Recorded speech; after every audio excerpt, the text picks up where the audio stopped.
Well, good evening, good people. Mark Holmes here, and as always, I want to say thank you for watching, commenting, subscribing, and being part of the Joe Boo Sports Report.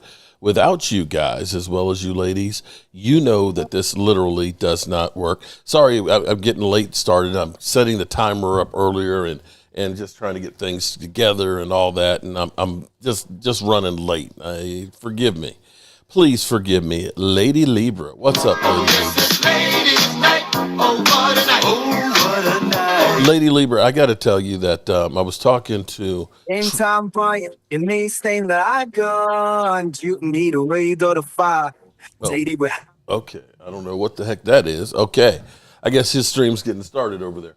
I have to tell you that I was telling Tracy that I was like, oh, I didn't realize that Lady Libra was such and such. And I said when she told me about finding a good spot for her brick, at first I didn't know what it was about until we looked at it, because there's 12 or 13 more bricks that are coming, that are on order. They'll be here like the 15th of May to go in. And when I was telling Tracy that, and she's like, every time I see that, she says, I start crying. She said, it's so beautiful. So I can't wait to get that here and get it put in place and make sure it's going to be a spot where the stars will definitely be there. And what's up, Shane? Ruben Walls. Shout out to Ruben, over 60 months. Just Blaze. What's up, Cowboys family? Chris May. Dem Boys Kids. Dem Boys, are you coming for the draft? I sent out a message this morning to see who's coming to my house for the draft, so I know how many chicken wings to cook. And I don't know if anybody's coming. It may just be me and Michael Anthony Fitness. Miss Matrix, that lovely lady in the place. What's up? What's up, Miss Matrix? And we got Chris May, Dem Boys Kicks, Night Ninja Book. What's going on? And did I get everybody? Okay. Game Time is starting up on his channel. Let me. It's game time again. It's game time. Time run with the star in the sky. Okay, I'm going to wait on that one. Okay. So we've got a crazy, crazy day that's happened today between Shannon Sharp and his early response to knowing that the clip was going to come out. That stuff is crazy. We can definitely say that Shannon Sharp would make Dirty Sanchez blush. That's some crazy shit. The fact that she's only 20 years old, it's like, bro, what were you thinking? Son of John, appreciate the super chat. And we're going to be doing a lot of draft drawings, and all of the tickets right here that we got Saturday and Sunday and Monday. We're going to take those home, and we're going to be drawing day of the draft on Thursday night. We're going to be giving away. We've got one of our kicker, Brandon Aubrey, that's signed. We've got one of Zach Martin. I know we've got Randy White that's signed. I think we got a Charles Haley, so we're definitely going to be getting those out the way. All right, let's listen in to Game Time. Welcome him in here. Okay. He is the best. He's hysterical. Just watch this video. The one, the only, the longest reigning Giants content creator in the business. Okay. The one and only. You guys wanted him. You got him. All right, I'm going to go ahead and get my mic together. Unmute. See, he's not that bright. There you He doesn't go. even understand how to unmute the I mic. set it up to mute everybody because I got some people who come in with their shit on in the background. Sorry about that. Pizzle, what's going on, brother? What's going on? All good. Thanks for having me. I am very bright, Mark. I'm very bright, actually. But nevertheless, light, bright, and Dan is white. I'm excited for the draft this week. Obviously, all NFL fans probably are. And so, I appreciate Bryan for, allowing me to bless Mark Holmes tonight and bless Philly 500 with my presence. Well, speaking of Philly 500, he's in the house. We'll let him get settled. But Mark, the Godfather, Mark is in the house, and Mark was just telling me a story. And Philly, welcome. Welcome, Philly 500. You're muted, so just to let you know, I mute everybody. So Mark was telling me something backstage about actually how you and Philly 500 met. Please tell everybody, Mark, on this before we get we start shooting daggers, let's get the niceties out of the way. How did you guys meet? Okay, actually, let me first say that we've had a jaded love because of you, Pizzle. You doing that video that talked about there's a lot of YouTubers that are overrated, talking about me and Philly 500. And the two of us got together like, who the fuck is this idiot? Oh, excuse me. I'm sorry. Sorry, Dad. I didn't mean to cuss. Who the hell is this idiot? Why is he calling us out? So that's how we actually all got together talking and stuff. So I owe you, I think I owe you for introducing me to Philly 500. Your thoughts, Pizzle? Well, this is just what I do. I mean, this is Bring why people together. I'm good for business. I'm the 60-minute man. This is just what I do. I've tried to tell Mark for years. I've tried to tell him for years that I'm just simply good for business. Okay, and he doesn't listen. It is what it is. But yeah, I brought. Look, I will say this. I think we all agree that the NFC East is the best division in football, right? When you think about history, tradition, everything that goes with it, okay?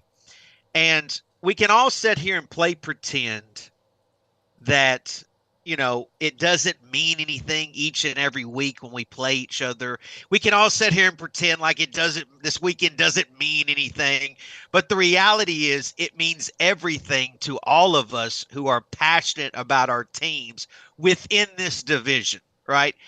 The divisions like AFC South or NFC West wish they could have the history and this lifeblood that is the NFC East. And so, when Mark says that, I don't want any credit. I want it to have what we have here on YouTube that they have in real life, a rivalry.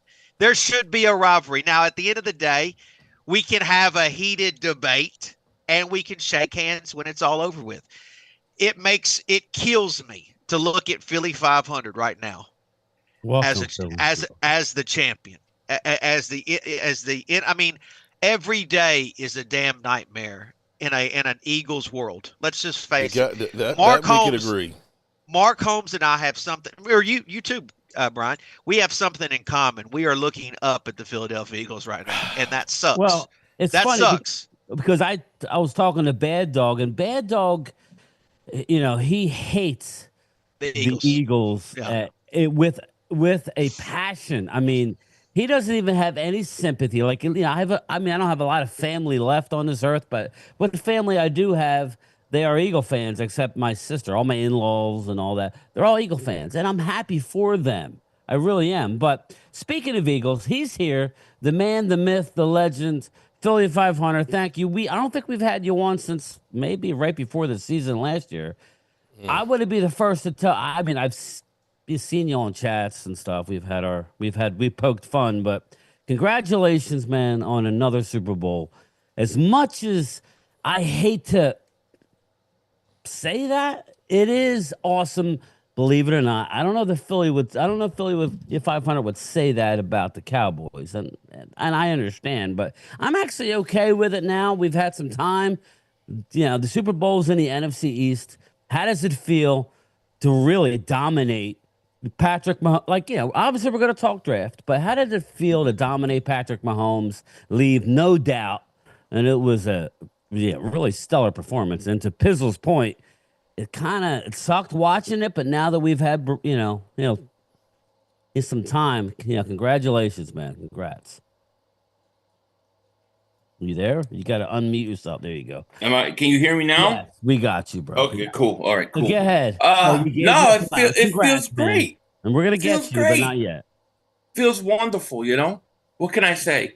The 2 Super Bowl rings I got to see, we beat Tom Brady and we beat Patrick Mahomes. Mahomes going for his 3rd. So, that was one of those Super Bowls nobody could take from us. Nobody could say you were lucky or this play or this call. I mean, that was pure domination from beginning to end. It was. So it was. It felt good, time. Man. I thought the Eagles were hungry, man. felt good about that game going in. I thought Kansas City, to them it was just here we go again, just another game. I don't think it's like the old Rocky. They didn't have the eye of the tiger. They weren't hungry. Well, we had the eye of the tiger that day. That's I all I told can tell Mark, you. Philly. I told Mark, and right after the game, we would do live streams. I would do live streams, and I'm not just saying this. That Eagle team reminded me, and I know people will laugh. Oh man, you got to go back to the '90s. But I'm just telling you how you won the game. It reminded me of the '90s Cowboys because you didn't have to blitz. You got there with your front four. Yeah, you know what I mean? That's how you win. Anytime you can rush 4, drop 7 in coverage, it's going to be hard. And if you're getting home in doing so, which they tormented him, which is the blueprint for the Cowboys going forward, which is the blueprint for the Giants, you don't want to have to blitz. You want to make these quarterbacks. Most of them suck, these days. Be honest with you. Most of them, you put pressure on a quarterback in the NFL. Normally, it's good things are going to happen. So, I just think that was the way. I mean, listen. They gave MVP to Jalen, and that's great. I won actually some serious money because I knew that what was going to happen. But I thought the defense is what actually won the Super Bowl. The Super Bowl. I mean, the defense was awesome. Yeah, defense was also. But they do remind you of that '90s Cowboys. They're all built I'm saying. similarly. You know what I'm saying? Very fast. They're very it fast hurts. defensively. Great off. I mean, I think that's the best offensive line I've seen since the '90s Cowboys. To be quite honest with you, had your and then you had the running back. And then you say, Hurts goes out, make the throws that you got to make when you have to make them, but he doesn't have to throw for 400 yards and 5 most touchdowns. Importantly, Philly, he doesn't. I'm sorry, but I don't. Doesn't turn a ball over. Bingo. He doesn't give 7 points to the other team. Now, I'm not saying he hasn't. I mean, but you know what I mean. For the most part, he's not going to lose the game for you, which is right. I mean, that's not. I mean, So listen. I think you also people got to but I think people also have to recognize that he's built to play in big moments in big games. Whether what you think of him as a quarterback and how he throws this, that, the other, he doesn't crumble under pressure. And he's been in 2 Super Bowls now where those were his best games of his career. So I think we got a guy who, if you build a good team around, he will win the big games for you. And I think he's got that clutch gene, and that's nice to have. Mark, go ahead. Get in there. What do you think about that? I know we're getting the niceties. There's a price to pay for winning the Super Bowl. We'll get to it. Did we come in here for an Eagles circle jerk here? No, I just wanted to. I hadn't talked to Philly. I've heard. I've gotten. I mean, I feel like I'm on. I feel like I'm on. Bend the knee. On Dan Cilio's show, man. Bend the knee, Mark. Jeez. Okay. Bend the knee. All right. Well, then. Bend the knee, old chap. Mark. Congratulations now. Okay. But right now, everybody is 0-0. Okay. It's a new season. Now, you may say the Cowboys just suck and everything else, and they don't care about winning. They do. But they actually are trying to do some things.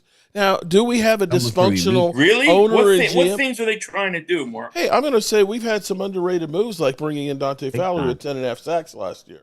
We've had a lot of major... Would you let him go to begin with? Well, because we're stupid. I didn't say that they were the geniuses, but they're at least trying to make up for the mistakes that they made last year. Unfortunately, we got to make up for the mistakes we made last year and continue to improve the team for this year.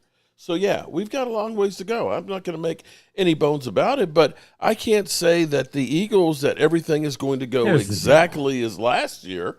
You're delusional if you think it is.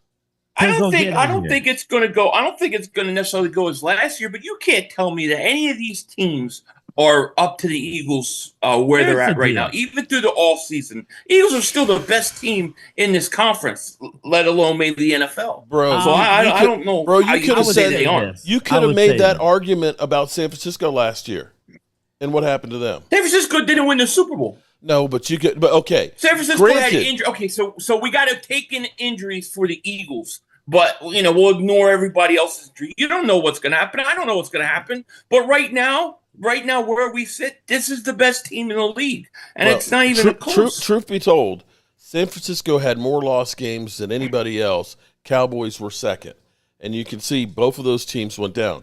Injuries are a factor in the NFL. And in both of your Super Bowl years, your teams were really, really healthy, which is unusual. Now, having a longer season, you may have some people break down. That's not true. In 2017, we lost our starting quarterback, our left tackle. We had injuries out the wazoo. Not like we had this year. Not like this year. Oh, we had more injuries than you had in 2017 no, you did than not. you had last year. No, we still won. Oh, bro, we still found a way to win. Bro. Come on, man. We lost four defensive ends before the season even started. You're saying that if you guys didn't get injured, you're going to the Super Bowl? I didn't say we were going to the Super Bowl. But we wouldn't have been in the toilet like we were, Philly. You're talking Philly. You're talking about the champs. Oh, you're talking about the champs. You know what, Dad? I'm trying to do better, Dad. I'm trying not to lose my cool and cuss this mother humper out, man. Okay? All right. Okay. As you always tell us about our dusty old rings and everything else, last year's over. What are we going to do this year? Yeah, well, this is what I wanted to say. I'm hearing a lot of sweep. Eagles are going to sweep the division. I mean, Eagles have lost 5 big pieces. Okay, you're now in a position. Now you have draft picks coming up. You have 8 draft picks. You have a 1, a 2, a 3, a 4, and 4 5s. So I mean, you have 8 draft picks, but you lost 5 really good football players. Mm-hmm. Yeah, I would say you lost the MVP of the Super Bowl in Josh Sweat. You lost Milton Williams. I'm not saying you're not going to be really good. They are. I'm not even saying that you may not win a division. But this whole sweep BS, I think, is ridiculous. You never heard that coming out of me. I never said anything about that. No. And this is what I'm saying, Philly. Even back in the 90s, when we were winning Super Bowls, we always got our ass beat. Whether it was the Giants or the Eagles, I've been at all the Eagles thumpings, at the vet. So, I mean, Pizzle, again, we're giving him his flowers, but it's over. He's picking 32 in the draft this year. Again, expound on what these guys are talking about regarding the Eagles and how far away are the Giants, Cowboys, and Commanders? Well, let me just say this to Philly 500. Please do. Look, I got – go to that I have no leg to stand on because honestly, Philly took our guy Saquon and went off and won a Super Bowl with. I mean, it's embarrassing, quite honestly. The Eagles took advantage of 2 crappy organizations in the Titans and Giants and got 2 great players in A.J. Brown and Saquon and have elevated their team with that. In saying this, I will say that as you mentioned, I've been here for a long time. I watched the Giants win a Super Bowl in 07, 08, and then 11 and 12. And, the Eagles have kind of done that in similar years, right? When you have a really good team, can that really good team rattle off a couple Super Bowls, if not a few Super Bowls? The Giants were able to do that at one time, and then we've went downhill since that time. We had a few years we kind of fought, and then after 2016, we have been a dumpster fire. The Giants have. So I will warn Philly 500, even though I don't have a leg to stand on, I will warn Philly 500 that the good times may be good now, but the bad times could be also just around the corner. Let the Giants be an example to you, Philly 500, of that. And I would argue that the Cowboys experienced that in the mid-90s to early 2000s. I thought it was going to go on forever, Pizzle. I did too. I thought it was going to go on forever. And then all of a sudden, in 2 seasons, it was gone. Gone just like that. Quarterbacks got old. I mean, Eli was older, and Jalen is in the prime square. I'm not disagreeing. Our windows don't last forever. That's all I'm saying. I think all I'm saying to you guys is that the Eagles' window is open now. I'm not saying that they're going to repeat. It's very hard to repeat. I get it. But this is still a very good team. If you want to talk about the guys that we lost, I can make an argument that we've already got backups for over half of them, except for 2. So, but I would also argue. I would also argue that the Eagles have taken advantage of a piss poor division for the last few years. The Giants have been piss poor. Washington just now got their shit together last year. And the Cowboys. But that may be true, but they're still piss poor.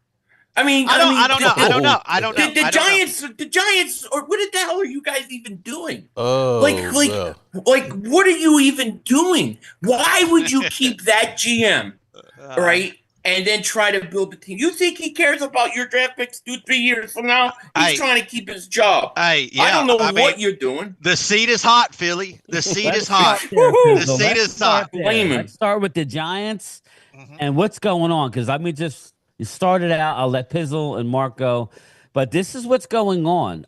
From what I'm gathering, Pizzle there is a power struggle now. There's a power struggle with Joe Shane, right, and Brian Daboll. I'm telling you now that Joe Shane and the scouts want Shedeur Sanders. I'm telling you now that Brian Daboll, he likes big, mobile, opposite of Shedeur Sanders. Okay, so there is a power struggle. Let's be honest; they're both on the hot seat, right? So anyway, just go with that. Well, because when you have two guys on the hot seat, they're both pointing their fingers at each other, right? So I actually think there's three options for first of all, the draft starts at 3, in my opinion. Yes. Okay. Guaranteed. Cam Ward is going 1, and I think Travis Hunter's going 2. Okay.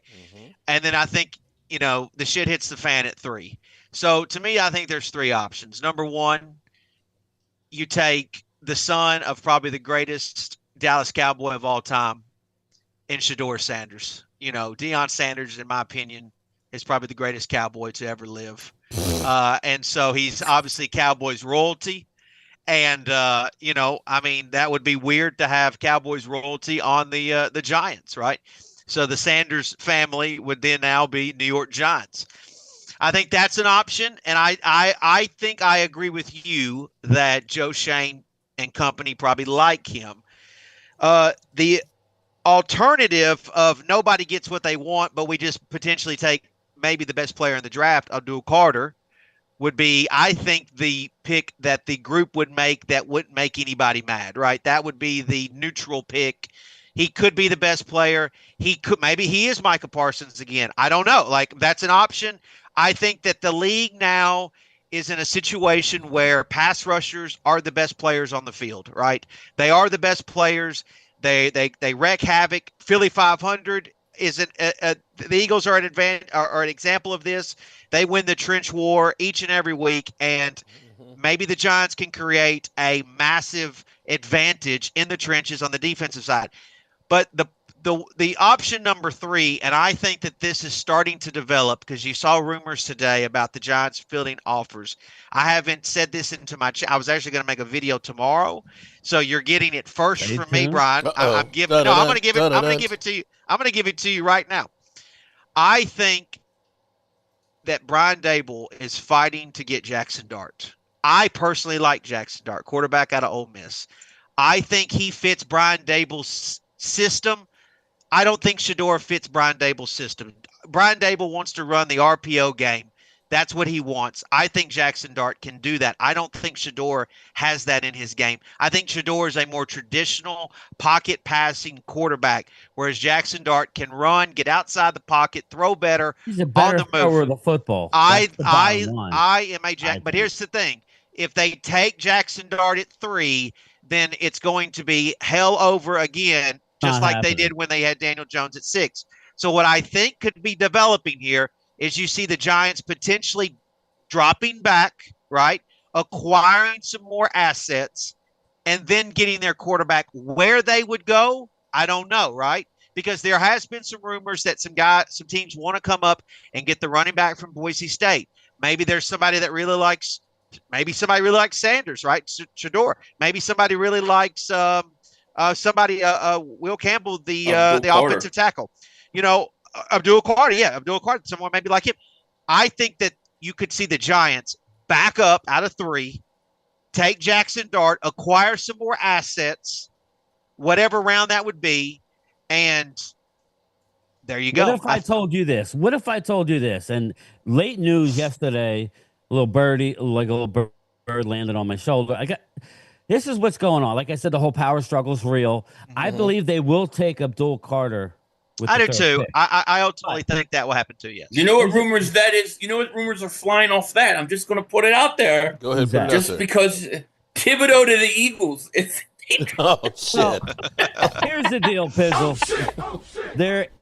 Watch out. Right now, the Giants are talking to the Steelers, who don't have any draft picks. They don't have a third-round Yeah. pick. The Yes. Giants at 34 are talking. I to don't think the Steelers have a second-round pick, do they?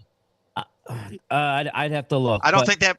Go Here's ahead. the deal. Here's what I'm hearing. Giants, because Jackson Dart is not going to New Orleans. It is on. They are going defense, and I just want everybody in this draft to know defensive ends are going to fly off the board. It is going to be a defensive first round. Like I originally mocked the Eagles, maybe Pierce drops them. Nah, it ain't happening. Is skunked, Scorton. No, who I hate, they're going to be all gone when we pick. But I agree. I do have a I good agree. player that I know you guys are going to take, but getting back to I the know who I'm Giants, taking.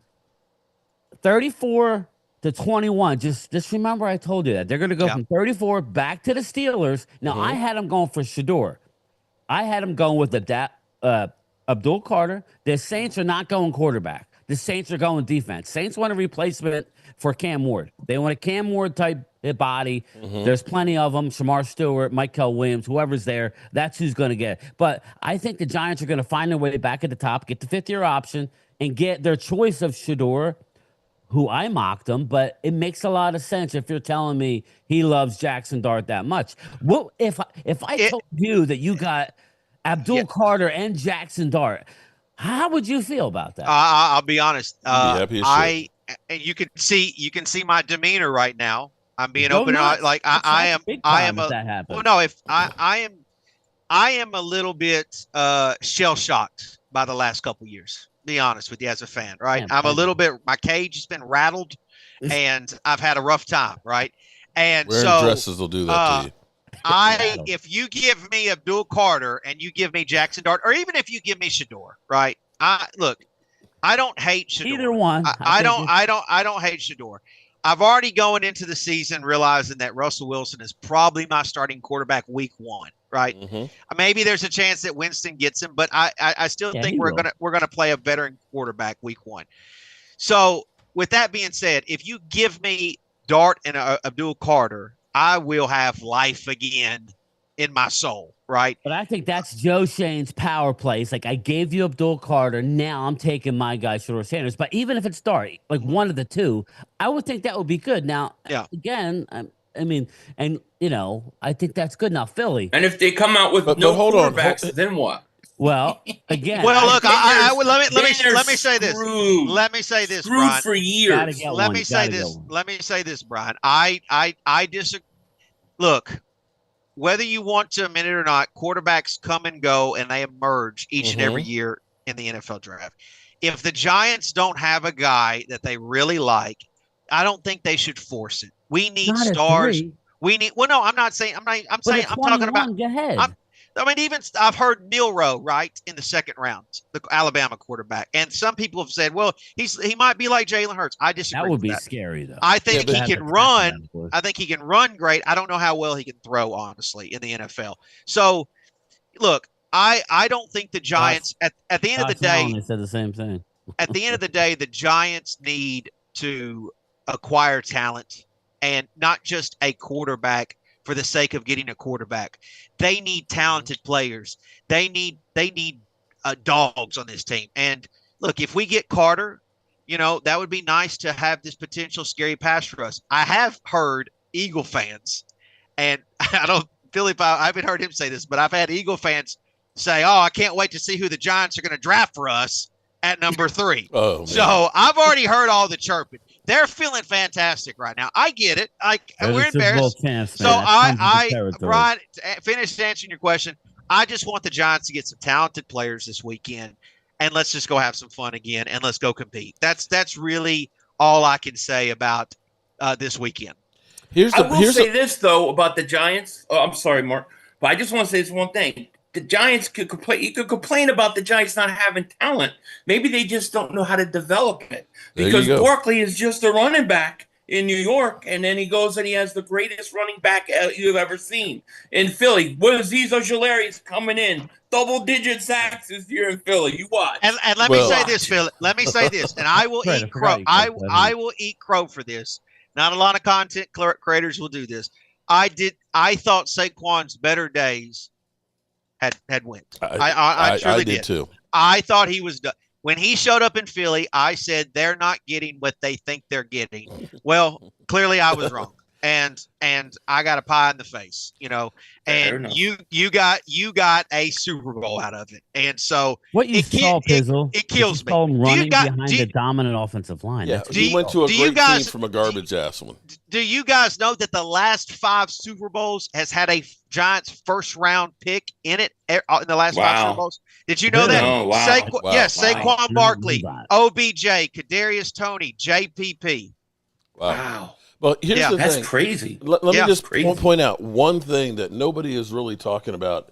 If you draft Shedeur Sanders, the minute you lose a game, it's going to I be know. like Mike McCarthy all over again. It's going to be they need to fire him and bring in Dion as the coach. Mark, I that's the smartest thing I have ever seen you Wow. say since I've ever seen you on YouTube. And I agree with you on this, Mark, because that is the biggest fear to me about Shedeur Sanders. And I let me say that I have fallen victim to loving me some Deion Sanders. I did not like him as a child because he was obviously a Cowboy and he was very good and he tormented me as a fan of the Giants.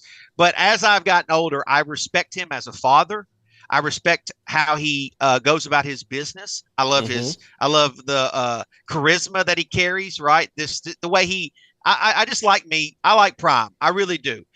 But I can tell you that I think any team that Shedeur goes on, if they have any failure whatsoever, It's going to be over and over again. it's going to be ESPN is going to be pounding the fuck. Sorry, it's going to be pounding the rock. World because they're going to be pounding without ESPN. Yeah, they're blowing gonna- it up times 10. They're going to be pounding That's the it. rock on Prime going to whatever team he's on. Mm-hmm. I mean, and I look, I don't want that because as much as I love Prime and I love his style and I love how he is, I don't think he would make for a good NFL coach. I just don't. I think he is an okay collegiate coach. I'd love to see him do great at Colorado. I just don't see him being a quality NFL coach. And Dion can also tell everybody, "Oh, I'm not going to the NFL. I'm not going to." The temptation to coach his son in the National Football League, any father would take that on. Philly Anyone. 500 would love Dion to coach the Giants. Philly 500 knows that back when Irvin was laying on the field, I was there that day. We talked about it. Eagle fans were not booing Irvin being down. No, Who were they booing? they were Philly, not. tell 'em. Deion Sanders. Doing this shit. Deion right? Sanders Trying doing to his heal dance him. thing around them. Yeah, that's exactly right. Exactly. So That's and exactly right. Mark Holmes, this goes back to you, your Uh-oh. college football Shit. teammate. We didn't win as much as Dion was good. To Pistol's point, obviously, Dion was very good. We didn't win a Super Bowl because of Deion Sanders. We won because Dion of one came guy, for the last one. Charles Haley. Yeah, That he was came why for the we last won. one. Charles came there, and that was the power shift from San Francisco to finally the Cowboys getting over the hump. Right. And, and as much as I hate the Eagles, that front that they have is just unbelievable on the offensive line. And, it makes everything that much better. I envy what the Eagles have done. I wish that we were good enough to go ahead and say, hey, let's take our center who's only been here for 3 years and get him locked up instead of doing like we've done with Tyler Smith, basically saying we put the fifth-year option and nobody believes he's going to get paid before training camp next year. And You haven't that's the even paid reason why Mikey we're yet. not. Yeah, it's absolutely. I mean, that's the kind of stuff, absolutely no, but see, but ridiculous. the thing is by doing what the Eagles just did right there, if they had waited till next year, which they could have, you're going to be paying $5 million more for that guy. And you think about every single one of those guys that we do that to, between Dak, CD, Micah, that's $15 million right there that you could be spending on a couple of other guys that make your roster better. The Eagles have recognized it's better for us to sign these guys early, and we're signing them to a contract in today's dollars, but we're actually not going to pay them until tomorrow when those dollars are smaller. Howie because the Roseman cap has is come a over. long way He's from the a broom freaking closet. genius. Listen, It's I've heard unbelievable.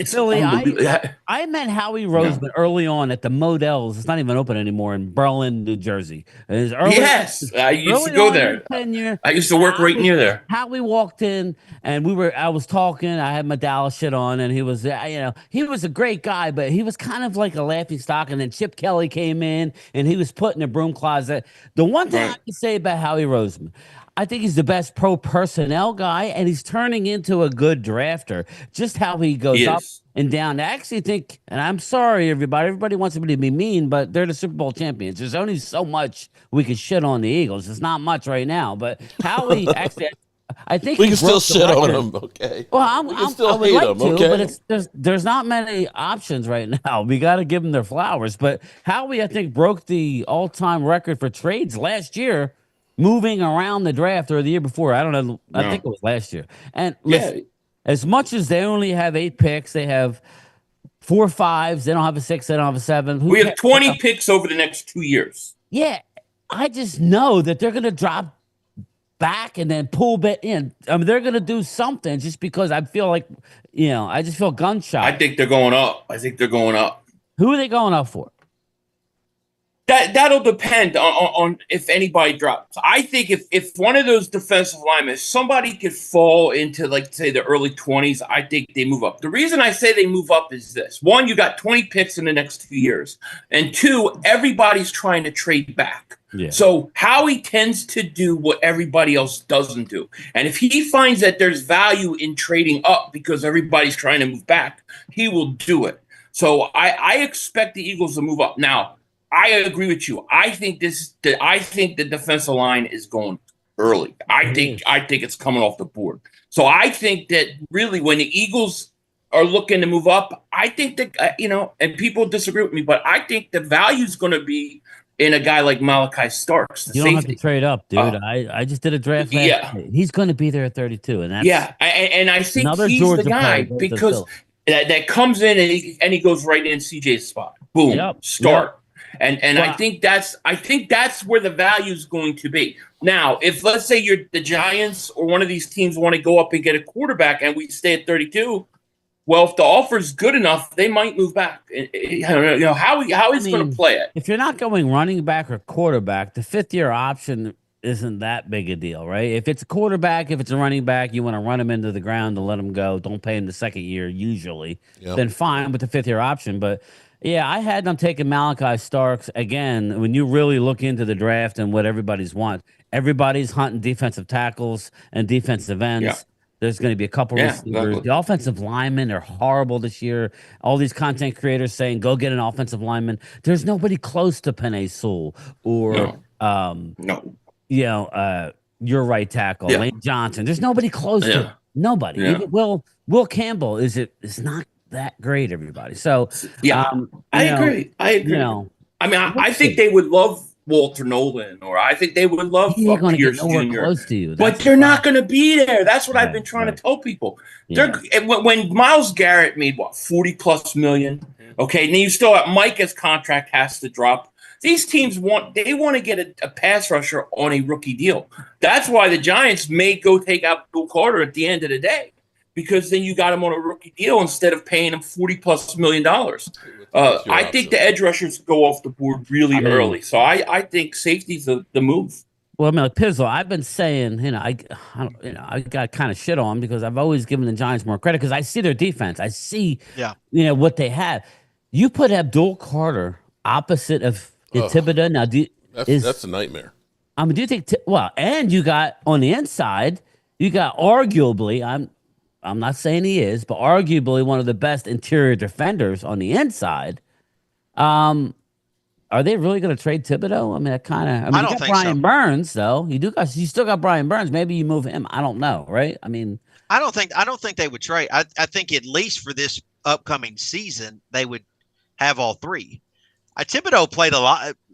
Thibodeau actually had several snaps on the inside. I'm not saying he would move inside with Dexter Lawrence, but I think that they would create a package in which it would become interchangeable. I mean, the thing is you need to have those edge rushers, and you need to have them fresh and also healthy.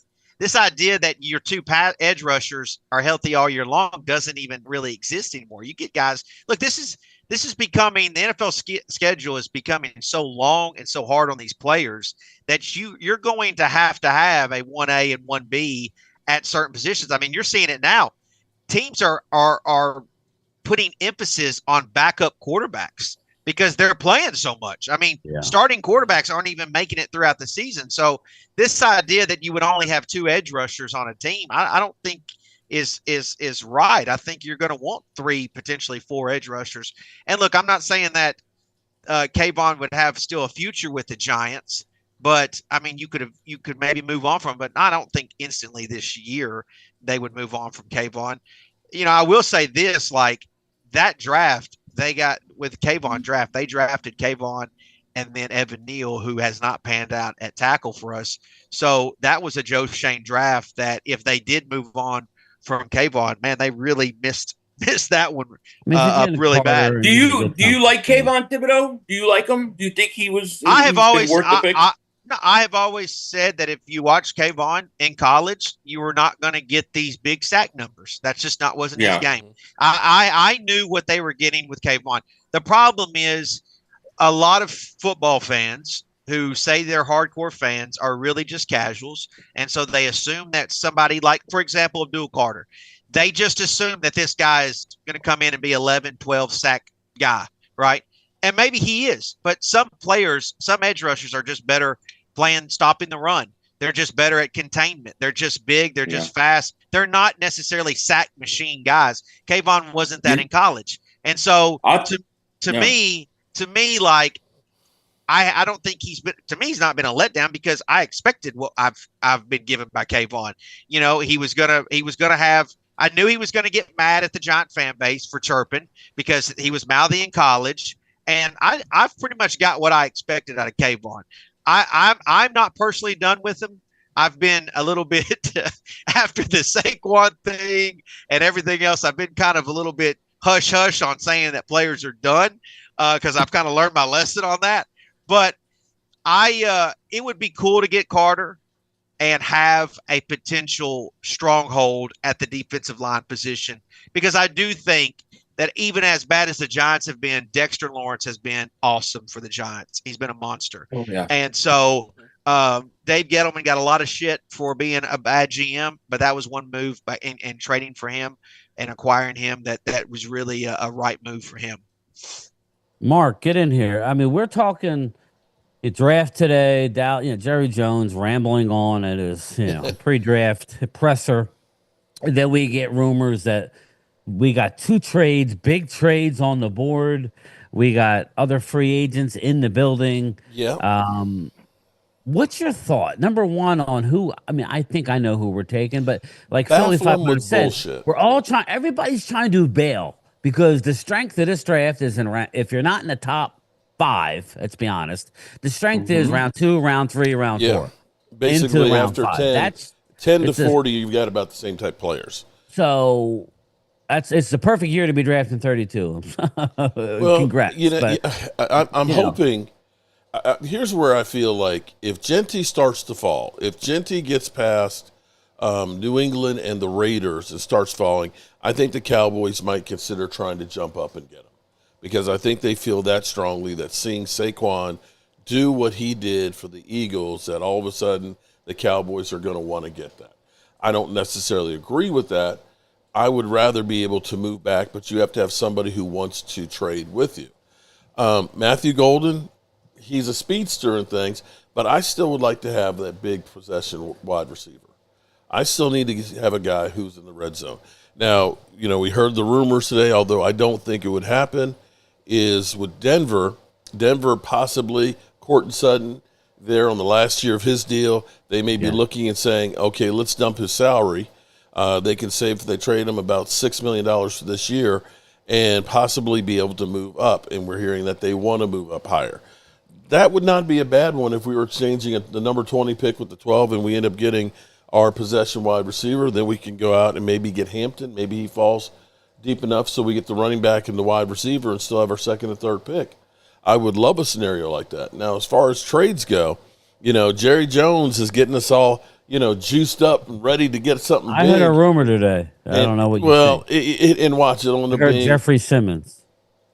That wouldn't be bad, but I haven't heard that one. I had the Pizzle's in Tennessee. I mean, and he's on the trade block, so I've been saying his name for 2 years. You know, that's what player. Dallas needs. Dallas needs an interior. Good point. There's somebody who's not Mozzie Smith. You know, Yeah. Can I give you an outside perspective on Dallas? Go ahead. Yeah. Here we guys- go. Go ahead and shit on us. All right. Yeah. No, I'm not gonna trash put you. the poop I emojis don't in need the to. chat. I'm just gonna say from like a enemy standpoint, my perspective, your offense has no explosion. It Thank does you. not scare me. Thank you. Genke is the guy I do not want Dallas to get Mhm. because I think he's an immediate impact player. I think Yeah. the running backs you brought in are mediocre, and I agree. think he would be a huge impact for the Cowboys. I do. I think it would be similar to what Ezekiel Elliott gave you early in his career. Mhm. So I really think, like, to me, I want him going to the Raiders. I want him off the board before he goes to I Dallas. agree with I you don't want him to go to 100%. We can't go into a season where it's just CD Lamb. You know, when Well, you Mark, start looking at that, Talk about what we picked up this offseason. Everybody overlooks all the moves we did. and that's fine. Listen. I would rather people overlook us and not I think know, that we're but going to be good because I don't want to hear Everybody this wants stuff to hear that the we big got Super splash Bowl. name, but we got some young studs who haven't lived up to expectation, playing with a little bit of hunger. That's a good thing. They're not all going to hit, but No. I kind of like a lot of what they did. Why keep bringing in these older guys? Thank you. And hopefully you can get another Hankins and all these guys. Don Give me Terry a young Pose guy and who's all, fighting yeah. for his friggin' life. No, Mark, go ahead. Well, most of the guys, you know, have been kind of underperforming for where they were drafted and things. And most of them are, of course, on a one-year deal, which means if I'm going to be in the NFL, I've got to perform. When you had Don Terry Poe and Hankins and things, you know, those are guys that are like, you know, we've already been there, done that. Let me get this last check before I go out. And you didn't necessarily get the best kind of players. But the Cowboys have been trying to basically go through and plug all the holes that we had. And we have a lot of holes. And I think what they're setting themselves up for is whatever the best player that is falling right there, that's who we're going to take. They ended up getting lucky with getting CeeDee Lamb. Nobody thought CeeDee was going to go there. And had they just taken the best player available, we would have been screwed. And the same thing with Micah Parsons. And when we've gone through and said, let's draft for a need, we get Tyler Guyton and Taco Charlton. And both of those guys, Exactly. you know, have not panned out. Guyton, maybe there's a chance, but I think they're worried about Guyton actually being good with all of the offensive tackles we're looking at right now. Yeah. So- I Can mean, I- I agree.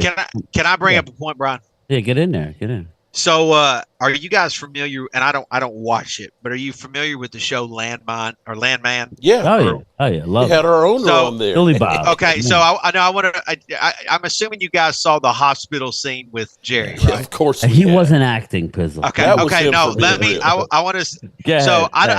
I did you guys share that on your Of channels course or we anything did. like? Okay, We're Cowboy did. fans. so We do 20 videos let a me- day. let me say this. I agree with you, Brian. There was no acting in No, that. That was real passion. That was a real man talking about something that was actually real to him.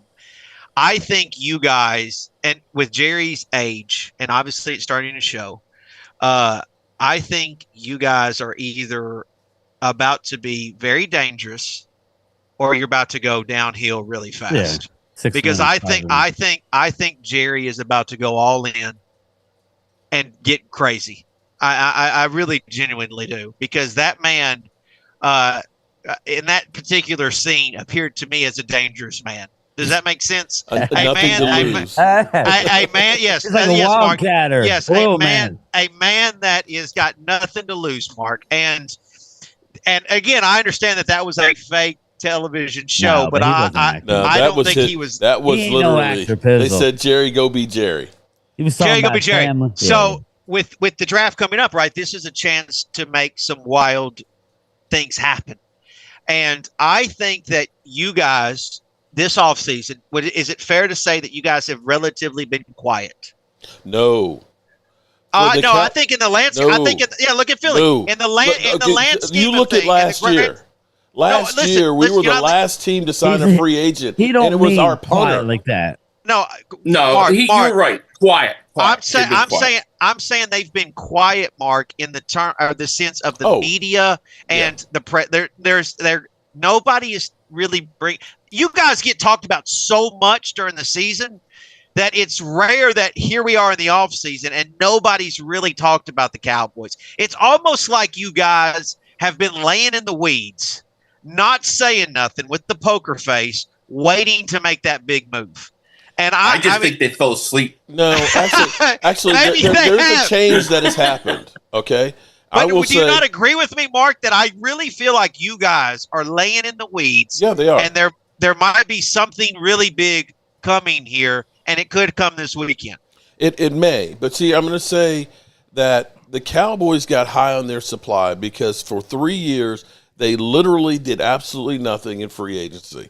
They did more deconstructing than they did building up. I mean, letting guys like Cedric Wilson and letting go Amari Cooper and stuff, not re-signing Randy Gregory. You did not see the Cowboys do anything that was Eagle-like to build a team. But yet somehow they were always 12-5. And they got to the point where it doesn't matter what we do, we're the Cowboys, and we're going to be in the playoffs. And then this year, all hell broke loose after Jerry Jones saying we're all in. And then I think that they thought that they had Mike McCarthy, who was going to be their little bitch, that he was going to come back and he was going to be the whipping boy. And then as they went around and they're talking to people, that all of a sudden they realize nobody wants this shit sandwich. We are not relevant anymore. Well, that's what I'm saying, Mark, now all of a sudden they're trying to do something about it. Obviously, when you fired McCarthy, there was some noise there. But since that moment, you guys have been super quiet. And I think it's been on purpose. I genuinely do, because I think you guys are looking to make a big splash. And again, I think Jerry is the head of the snake here because he's a desperate man that wants to make something happen. And the fact that you guys haven't really done anything and have been quiet, I think makes you dangerous. Now, could this turn you around in a good way? Yes, but also dangerous in the sense of this could go south for you guys too, right? So it can go either or. But I am, to me, going into this weekend, I have my eyes on the division, on the Cowboys more than any other team in this division. Because obviously the Eagles can only do so much because of where their draft positioning lies, right? I think even Philly 500 would agree with that. They're going to get players, but this is what this league is, right? When you do well, you get put in a position where you're at a disadvantage in the draft, right? Mm-hmm. Unless you want to actually trade assets. The Cowboys, on the other hand, again, I'm just keeping my eye on them because I'm very interested to see what Jerry Jones, not their coaches, not anybody else, what Jerry Jones does this weekend. But here's one thing I'm going to let you know, though, is this year at that press conference where Brian Schottenheimer was introduced was the first time you saw the title for Stephen Jones change to co-owner. He used to be executive VP, but now all of a sudden he's co-owner. And I dare say he is running the organization a lot more than he used to. For Jerry Jones not to talk at the combine, where he's usually on the bus saying stupid shit like we're going all in and everything else, he didn't have a press conference. Until today, you really did not see Jerry Jones being out there. And the Cowboys have been going about business like an NFL team as opposed to being a circus this offseason. Whether or not that works. That's proven my point, Mark. Whether or not that works, I mean, Jerry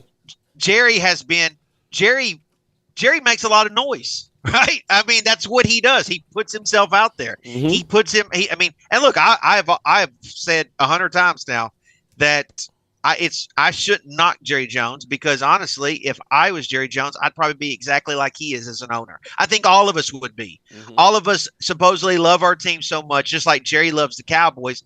All of us would want to make decisions. All of us would want to say. All of us would put ourselves out there because obviously we put ourselves out there here on YouTube, right?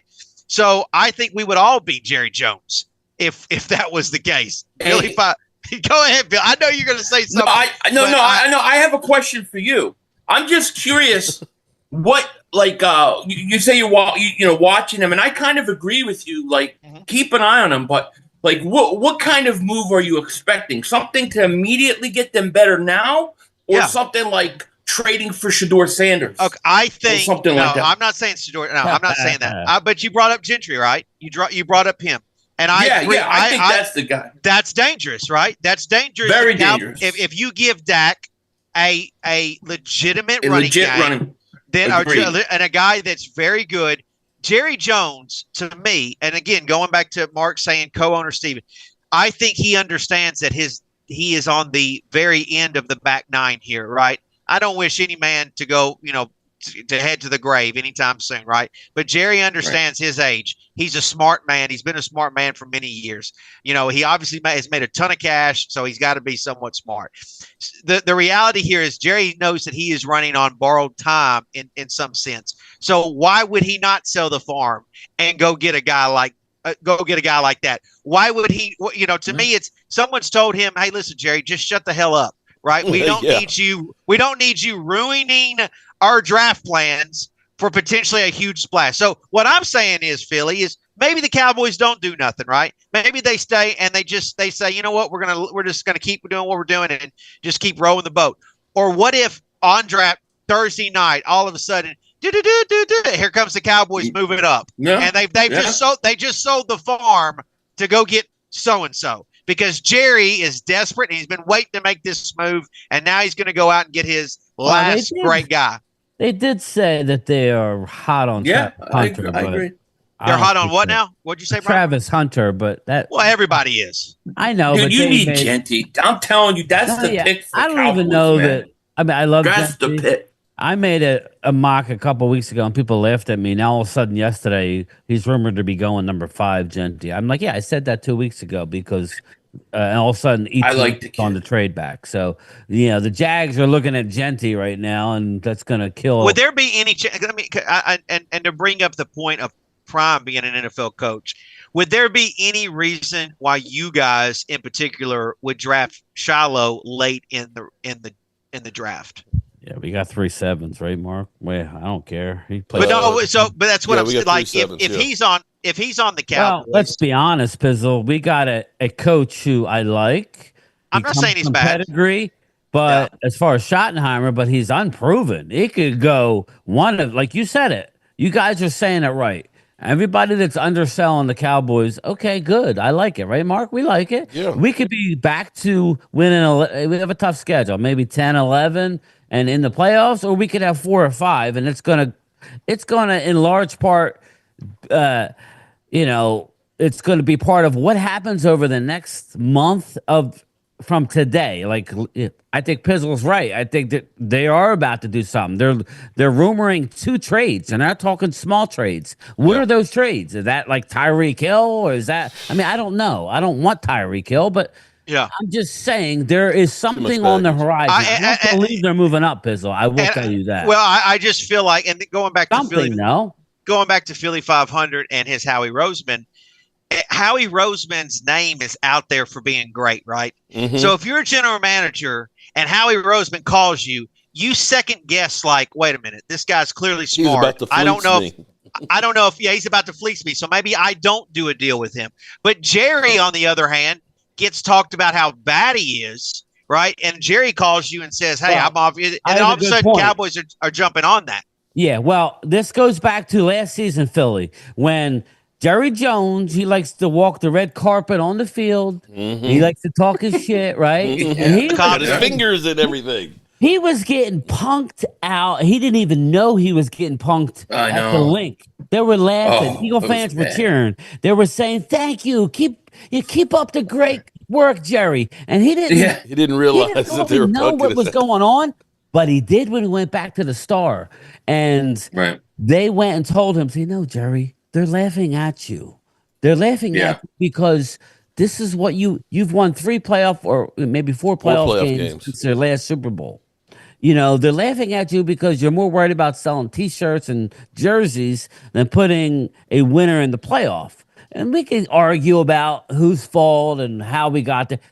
And I think Jerry's tired of hearing the bullshit. Mm-hmm. So, but I wanted to bring up just a quick rumor, and it's not really a rumor. It's not going to come to fruition. I'm just going to say because he's going to be gone.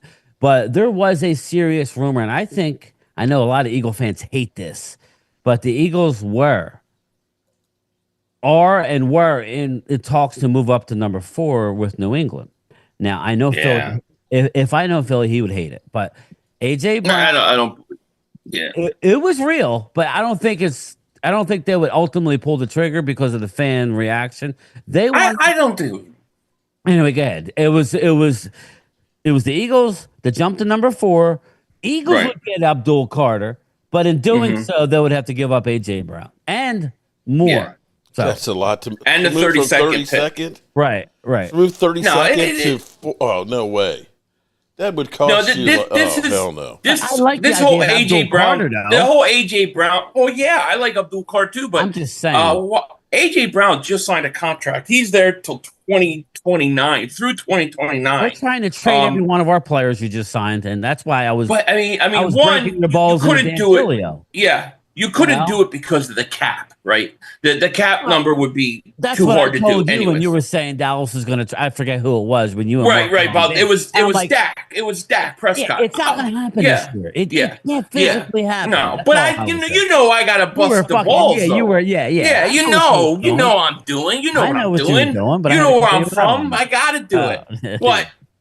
But you know, the AJ Brown thing, it drives me nuts because the Eagles aren't going to do that. You know, a couple days before that, we had a rumor that the Eagles were going to trade Devontae Smith for Jalen Ramsey.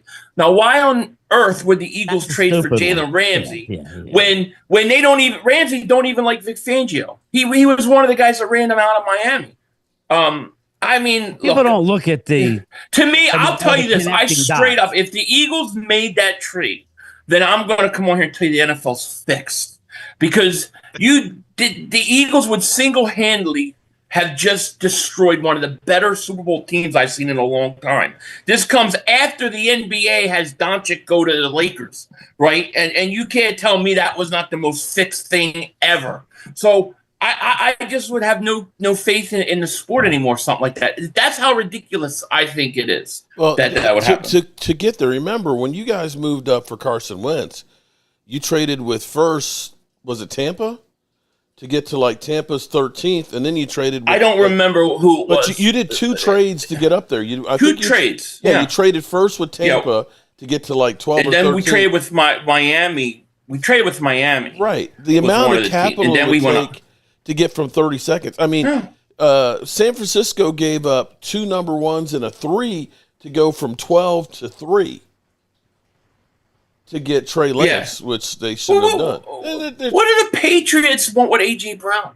They're not anywhere near close. winning a Super Bowl right now. They need talent. They should be drafting Abdul Carter. Well, Are you kidding? it's the Vrabel connection. I know it's a connection of Vrabel, and he was a Vrabel never Patriots fan. He was wanted a to Tom get Brady rid fan growing up.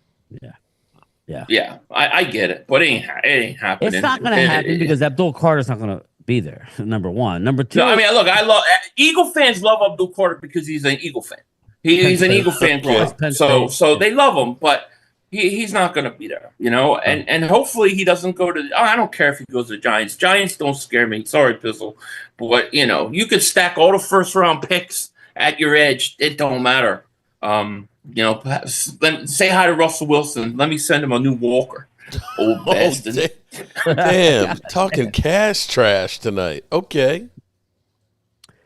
Yeah. So. Yeah, I mean, I hate it for. I mean, what do you want me to say? I hate it. I know. And listen, I don't bring you on here because of that. We know. Listen, the bottom line is, and this goes into last year. Dallas had before last year had won 3 straight 12-win seasons, but at the end of the day, we got to the point where it's about playoffs, right? It was always about playoffs. Well, this is an interesting thing I want to bring up here because I think you and Mark may have slightly different views as Cowboy fans on your quarterback and him, you know, winning the big games. I'm curious your take, Brian, on Dak Prescott and all these 12-win seasons and yet not being able to win when it matters the most. Yeah, you know my opinion. Mark and I have got into many battles regarding Dak. I root for Dak Prescott. I think there would be no better story than for him to finish his story to my wrestling fans out there.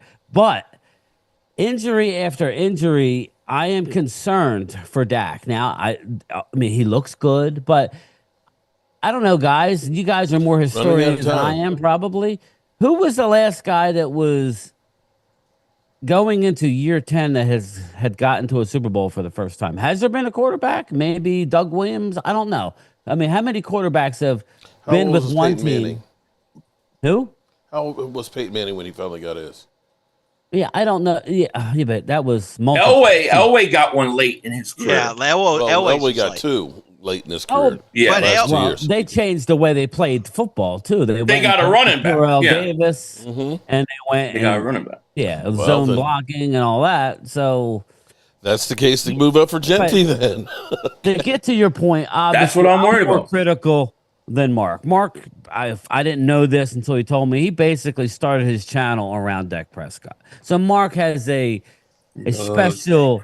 No. You have a Here's my thing. special- You know what? Game relationship time. with Game Dak. time. Shut up, man. I'm Here's just the thing. saying. I'll See tell what I you did, what. Pizzle? If we See what had I a did, Pizzle? situation like, say, See what the I did? Eagles with a Your loaded own roster son- where your own where- son said that he's had it with him. my son's an idiot. Okay.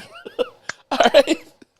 He said, A "Put house Cooper Rush divided in. cannot Put stand." Cooper Rush in." Okay, come on. No, here's the only thing I say is I would love to see Dak Prescott in a situation like Jalen. Oh, Johnson he's did, had that. and has the Come best on, running early back his in career. football Stop. and a bunch of goons for a Stop. defense. No, he has not had that situation. You know what He my has not issue had is? 2 good receivers and the You best running can't back win in a football. playoff game. And the best you offensive. can't win a playoff game even at Oh home. God. Okay. All You right. know what my issue is? Why the hell are we, Mark? And this goes to you, and I can hear Pizzle. I want to hear an outside opinion of why. But why?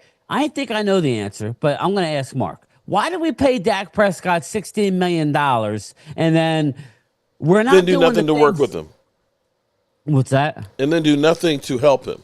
Well, I'm not going to go that they've done nothing. He's had, I would say, 2 teams that were good enough. But I'm talking about right now where we stand now. Why are we paying a guy $60 million if we're going to let people go and now all of a sudden have a youth movement, but we don't want to lose? Is it because they don't want to have the post-Aikman, the Quincy Carter, Bro. Clint Sterner, Chad Hutchinson, all the dreck of quarterbacks that we had until we got lucky with Tony Romo, an undrafted free agent, right? I You don't what know I mean? how when you see. Why did we pay him that if we're not going to do with You know what why? Pizzle's saying and go all Do you in? know why?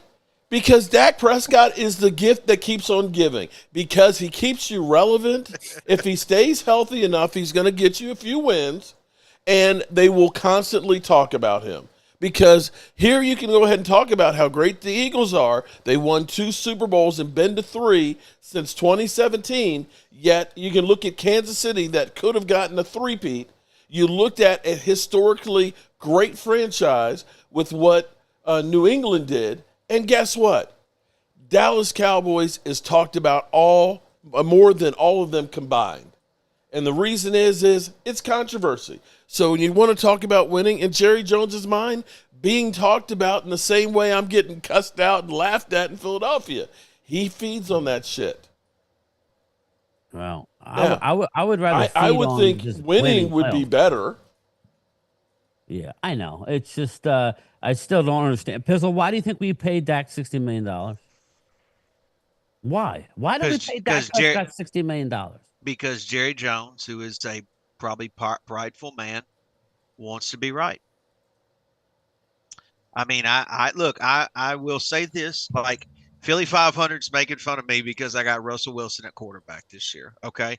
And and I love a good trash talk. So I welcome that, that conversation.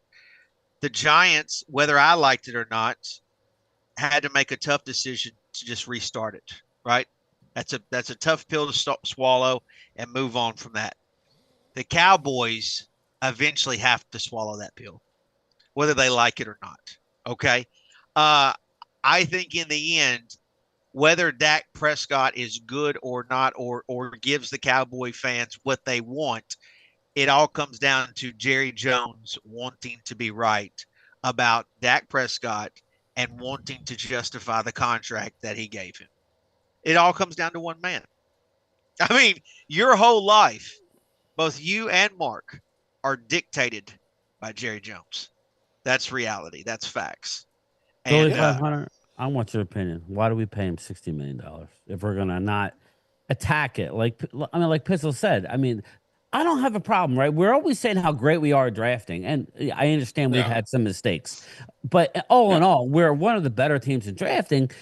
Here's the worst thing that can happen, Philly 500. This is the worst thing that can happen. You move on from. I mean, you move on from Dak Prescott, right? Or you go all in with Dak. Go out and you give your picks up. Go out and get all the studs. Go out and get Tyreek Hill. Go out and get Jeffrey Simmons. You could do it. And go all in. And you either win a Super Bowl to shut people up and to reset and go, okay, we got one that hasn't been 30 years, because that weight just mounts on your shoulders and it gets heavier and heavier. And poor Dak. But if it's true, it's a lot of weight on one man's shoulders. Instead of doing that, they nickel and dime and try and hit home runs in the draft. And normally, they're doing 1-year cheap deals in free agency.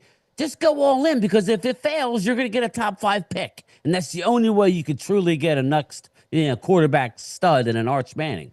But why do you think they paid him $60 million? Philly? Why? I think if I had to guess, I would say it's because they're scared that if they let him go and he went somewhere else, how it's going to make them look. I can think see it's that. I think Jerry's always. I mean, imagine if Dak goes to, I don't know, the Raiders and they win a Super Bowl. What's he going to say? But the problem is Dak.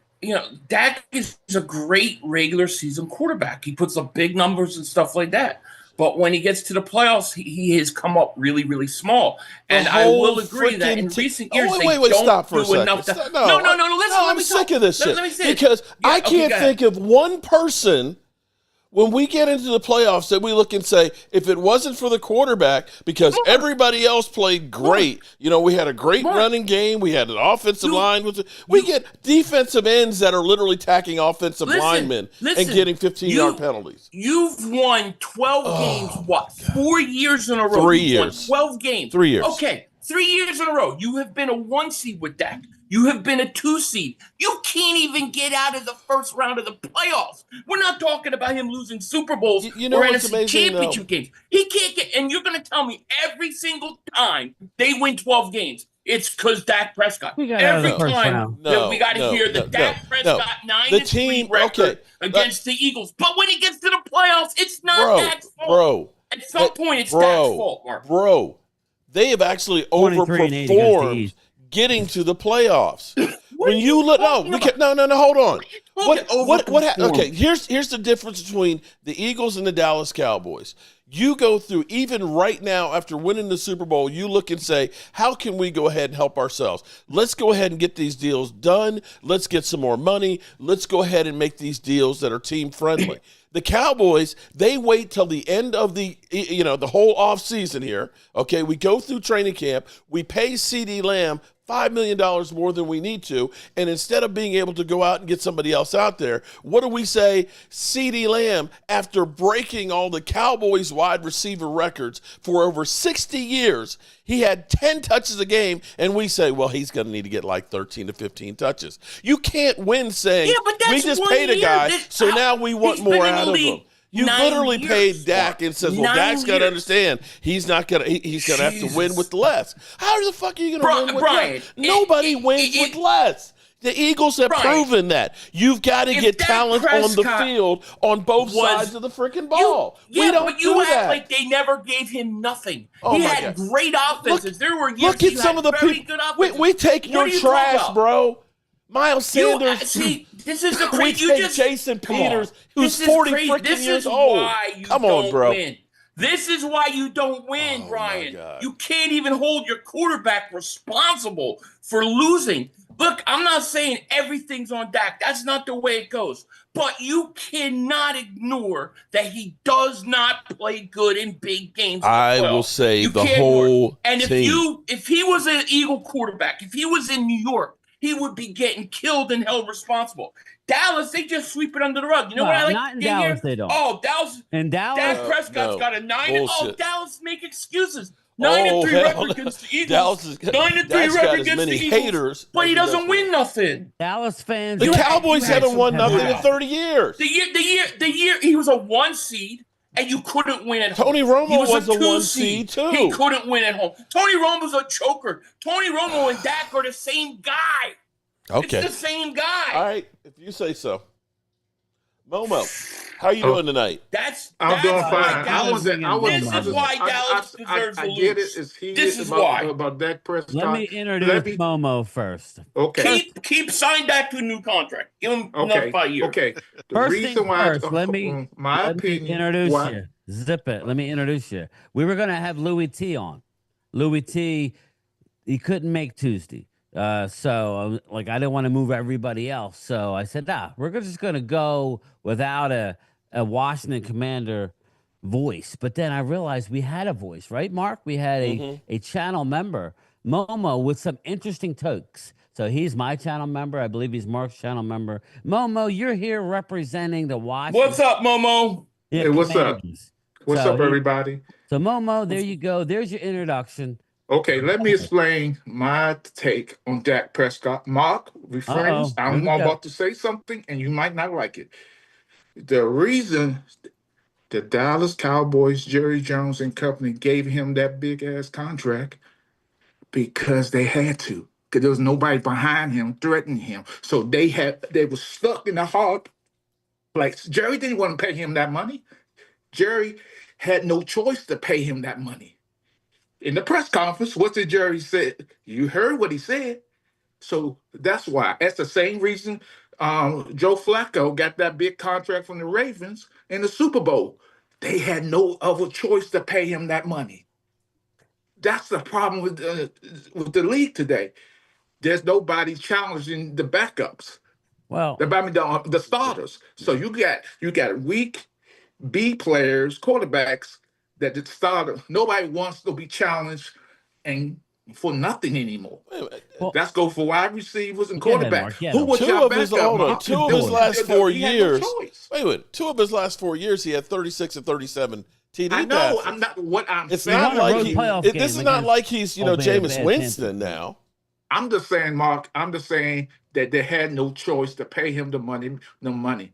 Jerry did not want to pay him that money. You know that. Jerry even said it. not only did you pay him, you gave him a no trade clause. Yeah, he literally That's had a what gun to his it's head. like baffling to me. Let me say this. And I can't, Mark.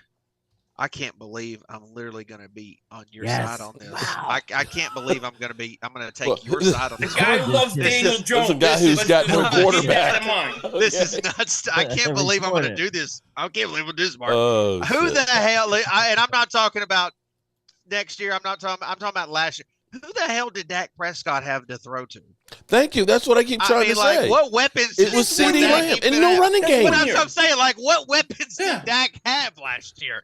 Y'all Yeah, had well, CeeDee I Lamb, agree. and that was it. Like, Yeah, y'all I are agree. so thirsty and so offensive, just lacking in talent. Like, Thank you. honestly, They like are. I hate to They say are. this, but like, I agree. Wow. who the hell is Dak even got to throw the damn ball to? And to Oh, tee off, last year, oh my I God, agree. I can't Okay, believe. I like to- I hold like to- on, I like wait. to Let me interject finish with him that. off real quick because we can go Yeah, to go the ahead. year Hey, before. Yeah, Hold on. tag in, Mark. Hey, I'm sorry. He Let said, me- "Finish him more." Hey. To finish off what he's saying, but just Mark go is back to weary the right now. Come on, Mark. no, We but need go Yes. back to the year before where CeeDee Lamb gets over 1,700 yards. The next guy we have is Brandon Cooks with 600. Old man. Okay, and we ended up having Tony Pollard as the be-all, end-all, who barely limped into 1,000 yards. We still didn't have any weapons that year, and we had an offensive line, although Tyron Smith, the last good year that he played, was that year the offensive line was better, but we still didn't have shit with Dak on there. But you still couldn't get out of the. You still Oh my couldn't God. Hey, get wild Billy, first can, round playoffs. let me Okay. say something about Dak real quick. I just wish people Billy, had face to the bring up facts. Dak And Prescott. today's NFL, if you ain't throwing at least 300 yards a game, you're not very good. If you ain't catching 10 to 15 balls on average over 150 yards plus a game, because NFL you can't do nothing to the quarterback, can't do nothing to the wide receiver. So this NFL today, The yards are there. It doesn't matter who was playing. You can have an average and below average wide receivers and quarterbacks that does that. So I don't know why everybody wants to say that he didn't have no wide receivers. Well, No, He don't. and He the don't. first, I mean, and the at first least- few, but what? The first 4 or 5 years in the league, he did. Okay, And no he had, defense. 37 touchdowns in 1 year. He had That was you 2021. had Cooper. You had he was a rookie. You had Cedric Wilson. We had He one goes year. out. He throws 37 Wait, touchdowns. hold and on, then hold you on. lose in Wait a the minute. first We round of literally playoffs. going to say Cedric Wilson is a stud. The one Come good year on. Cedric For a Wilson third had, wo- the at best the- year. did he Hold not- on. He can't even get on the field anymore, bro. He had Yeah, but one that's decent that year, bad. and that That's was bad. because of freaking Dak Prescott. 600 yards. he did. Hey, Mark. elevate, Okay. So Dak is so good. Dak that has he made went out those and guys- gave Cedric Wilson a career year, right? That's what you're Yes, saying. he did. But he can't win a home playoff game.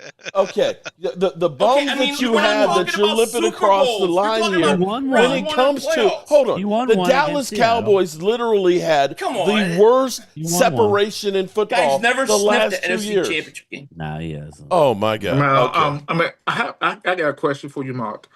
Did Jerry really want Dak Prescott to be his starting quarterback today? Just be honest with yourself.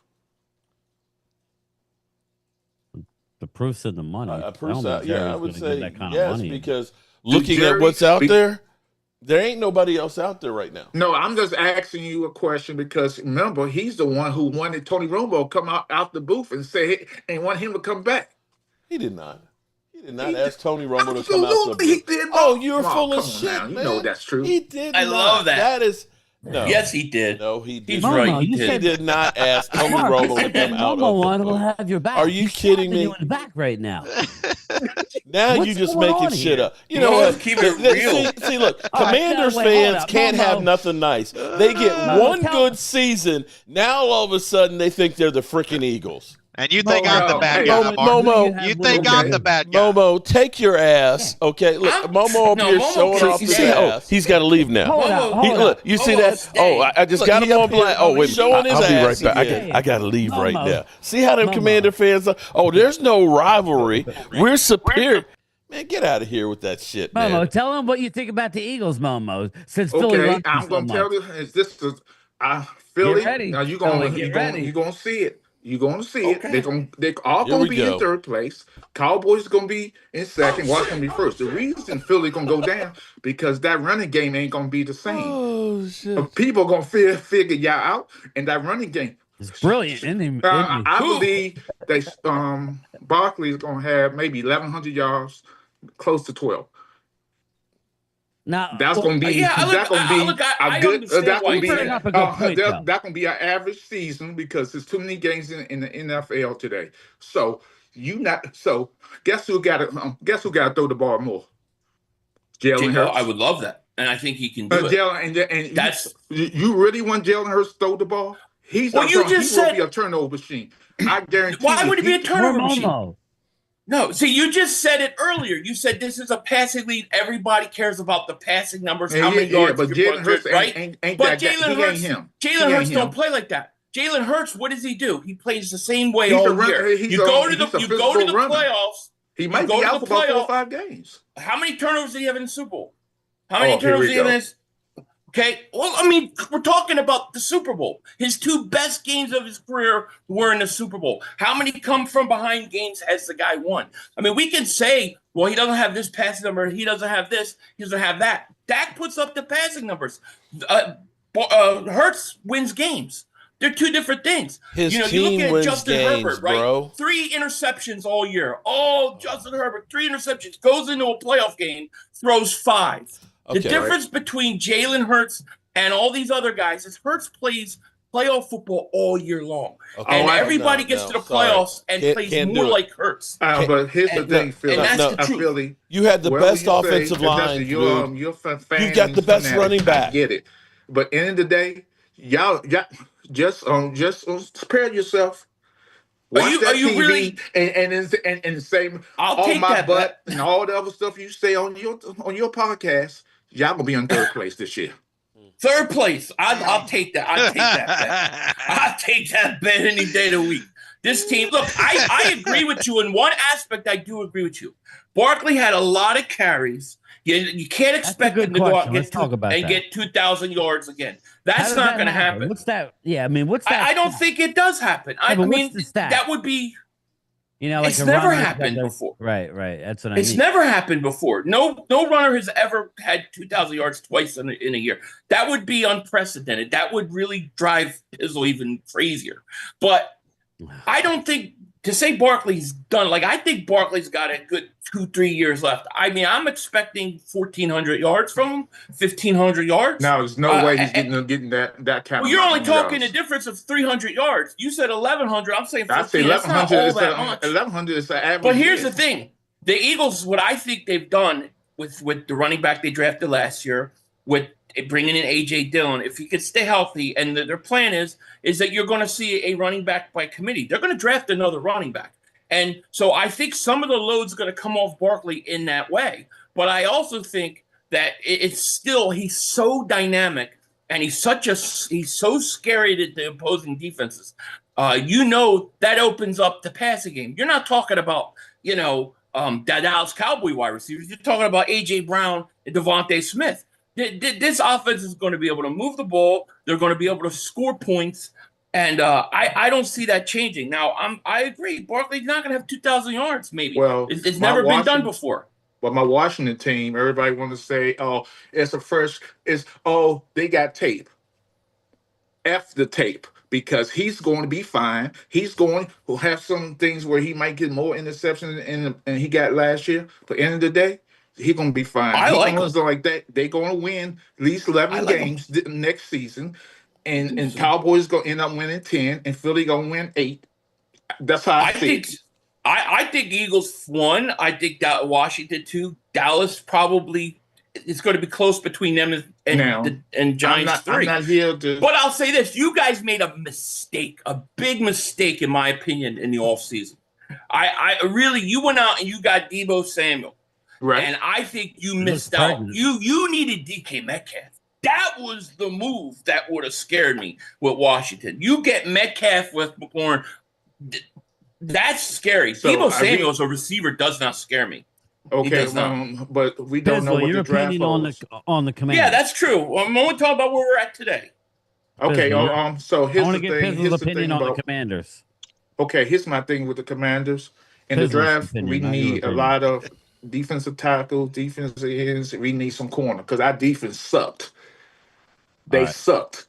Philly put a 55 burger. Everybody keeps reminding me, and Game Time and everybody and all these podcasters wanted to jump down my throat about it. I don't care. That's past. What's that? What are we because end of the day, Game Time and everybody gave up 50 points to the Eagles. 55. Yes. But yes, in the past, Washington always split against the Eagles. It's been a long time since the Eagles beat us twice in the season. I'm going to go to Pizzle in a minute, but here, Momo, here's the problem with the Commanders, in my humble opinion. You cannot free agent yourself to death. I'm looking at their draft picks. You don't have any. You got 5 draft picks in this draft. Right. That's all we got. 5. That's it. Okay. That's right. You went out in free agency. Okay. I liked Frankie Louisville. I liked him. I think you possibly could go the other way. Everybody's, is sniffing, the Commanders. I believe they're not as good as you think. That's just my opinion. You have to be able to draft well. Just real quick, the reason why Dallas has fell off, in my opinion, even though they won 12 games, they weren't that good, is because they stopped drafting well, and they got the injury bug. So you lost your depth, your draft picks, you hit on a couple, but Pizzle, what's your opinion of the Commanders? Because I don't think they're going to be as good. I think that I need to see the Commanders again this season to prove that last season wasn't a fluke. Jaden Daniels, the term the sophomore slump is a real thing. Everyone came into this past season saying how great C.J. Stroud was, and I would say C.J. Stroud was not up to people's to what everyone said he was going to be. The Texans were never true Super Bowl contenders, and everybody loves Jaden Daniels all of a sudden. Oh, he's fantastic. It's a new kid in the ball. He's the new kid. Yeah, he's the new hot item. And I think the reality is that he's going to struggle because now you're going to have defensive coordinators in the league that has an offseason of tape on him in the National Football League, and he's going to have to overcome, yeah, he could hit the fastball. Now, can you hit the curveball? So I mean, that's what I see. That's what I see. The Washington. I think they're going to not catch anybody off guard. I think they caught some teams off guard last year, and I don't think they're going to sneak up on anybody this year. I don't think they snuck up on anybody, to be quite frank with you. I actually did. I think they did. How they sneak up on somebody? Well, nobody. First of all, nobody believed in Dan Quinn. Mm-hmm. And I never said anything bad about Dan Quinn because Dan Quinn took the Atlanta Falcons to the Super Bowl. But nobody legitimately thought that Dan Quinn was a great hire. He's not a sexy hire by any means, like a lot of first choice. Their first choice stayed in Detroit and now is in Chicago. Exactly. Like the guy from Detroit. Yeah, whatever his name Johnson. Is. He's a hot ticket item, right? Mm-hmm. Names like that go around the league all the time. There's always somebody that comes up and it's the hot man. Well, Dan Quinn was not on that list of sexy picks, right? Jaden Daniels obviously was drafted high, but everyone thought that, he is a rookie, could struggle. The reality was there was no tape on him. They turned over the roster tremendously last offseason. And Dan Quinn is a good coach, and they're not going to sneak up on anybody this year. Is what I'm saying. It's like there's going to be more respect that when teams see Washington Commanders on the schedule. It's just simple as that. Okay. Can I comment on what you just said? Sure. Okay. Here's my take on it. Washington last year, they didn't sneak up on nobody because they was behind a lot of these games, and they made a lot of comebacks to win games. So the tape they keep saying is BS because did they have tape on these great or the greatest quarterbacks in the history of the game? No. Yeah. But that doesn't mean you can stop them. So I believe that because he had a lot of his X factor is too much. Not only can he run and throw the ball, he can see the field well. He has a great deep ball. He knows he pick and choose. He makes great decisions when he's throwing the ball. Momo, period. Would you not also agree in saying that there was a couple of games there that, wow, they really had no business winning that game, and somehow the Hail Marys, they hadn't won that game. Well, that's what I'm saying, Mo. Is like the National Football League. All of a sudden, it's an inches game. All of a sudden, you don't win that game this next season. So, I think some of what the Washington Commanders just experienced was the lack of knowledge from other teams on personnel. Right. Was the fact that Dan Quinn actually is a good coach, but wasn't getting any respect, and the fact that you got a little lucky. And I think that's fair to say on all There's three always of those luck things. in football. Absolutely. And I would argue that there's certain teams out there that just haven't been getting a lot of luck lately. I know one, but okay. I mean, I would just like to say something about the Hail Mary. Washington blew that game against the Chicago Bears. They was winning the game, and they allowed them to come back. Because the defense gave up. The defense gave up those touchdowns, those runs. So they threw a Hail Mary. Actually, Washington should never been in position for the Hail Mary. Mark Holmes, were we not 2 minutes away? Shout out Randy McIntyre. Weren't we not Washington? 2 minutes away of sweeping the Commanders? And it's with Cooper Rush. Put Cooper Rush in the game. Put Cooper Rush in the game. Fucking Cooper Rush. Okay, yeah. That was already in the playoffs. The thing that kills me is how you just got yourself up on this pedestal. Mark don't want to talk about playoffs. Oh, Lordy. Well, I will say this: they got in, and then they won, so it's good. But the ultimate prize is to win a Super Bowl, is it not? I think Pizzle agrees with me. I remember. But and by the way, on Washington, by the way, on Washington, because I know the draft is this weekend. Out of the 4 teams in this division, the one that will come away looking the worst, because there won't be really any draft news, is Washington. By the way, I think the Giant fans, whoever we get, will like who we like. Cowboy fans, y'all will, and Eagles, even with them drafting late, they will probably like. Washington's going to come away with this like, well, we were kind of there, whatever. We were. So my point being, it's crap room. right? They had Yeah, all I the mean, that's what I'm last saying. year. Washington, Yeah. when they do the silly grades, draft grades, I don't think Washington's going to grade well this weekend. But that's only because they're not in impactful positions. That's it. I mean, and I agree. I don't know who said it. I think it was Philly. Again, I would say maybe 2 years ago I liked Debo, but Debo was fell off the I think off I'd the be very face of the earth. surprised. You went and traded for a Laramie Tunsil who led the league in penalties for the offensive lineman. Laramie Tunsil was a below average player. Are we talking about holding game time? Dude, I'm just saying. Everybody likes to throw up how bad our positions are. Laramie Tunsil was considering retirement, right? Right. To me, if you're considering retirement, you're freaking retired. You know, Right. I grant you that. so But here's the you're thing trading for him. about I know, that was holding a in the steal. NFL. Everybody holds the NFL. It's just it's the referee want to throw penalties on you, and you come a target.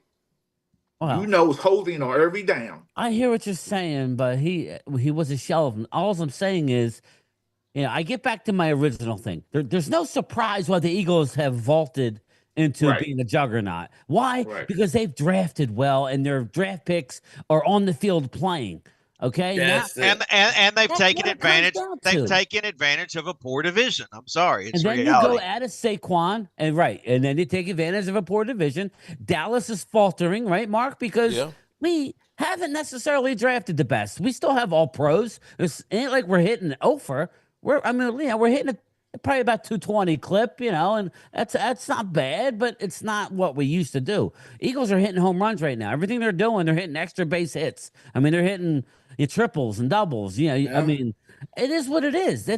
You take your hat off to you. We got to do a better job drafting. Giants have drafted bad on the offensive line. I don't think that anybody knew Evan Neal wasn't going to be great. It's just the way it worked out. Probably be great on another team.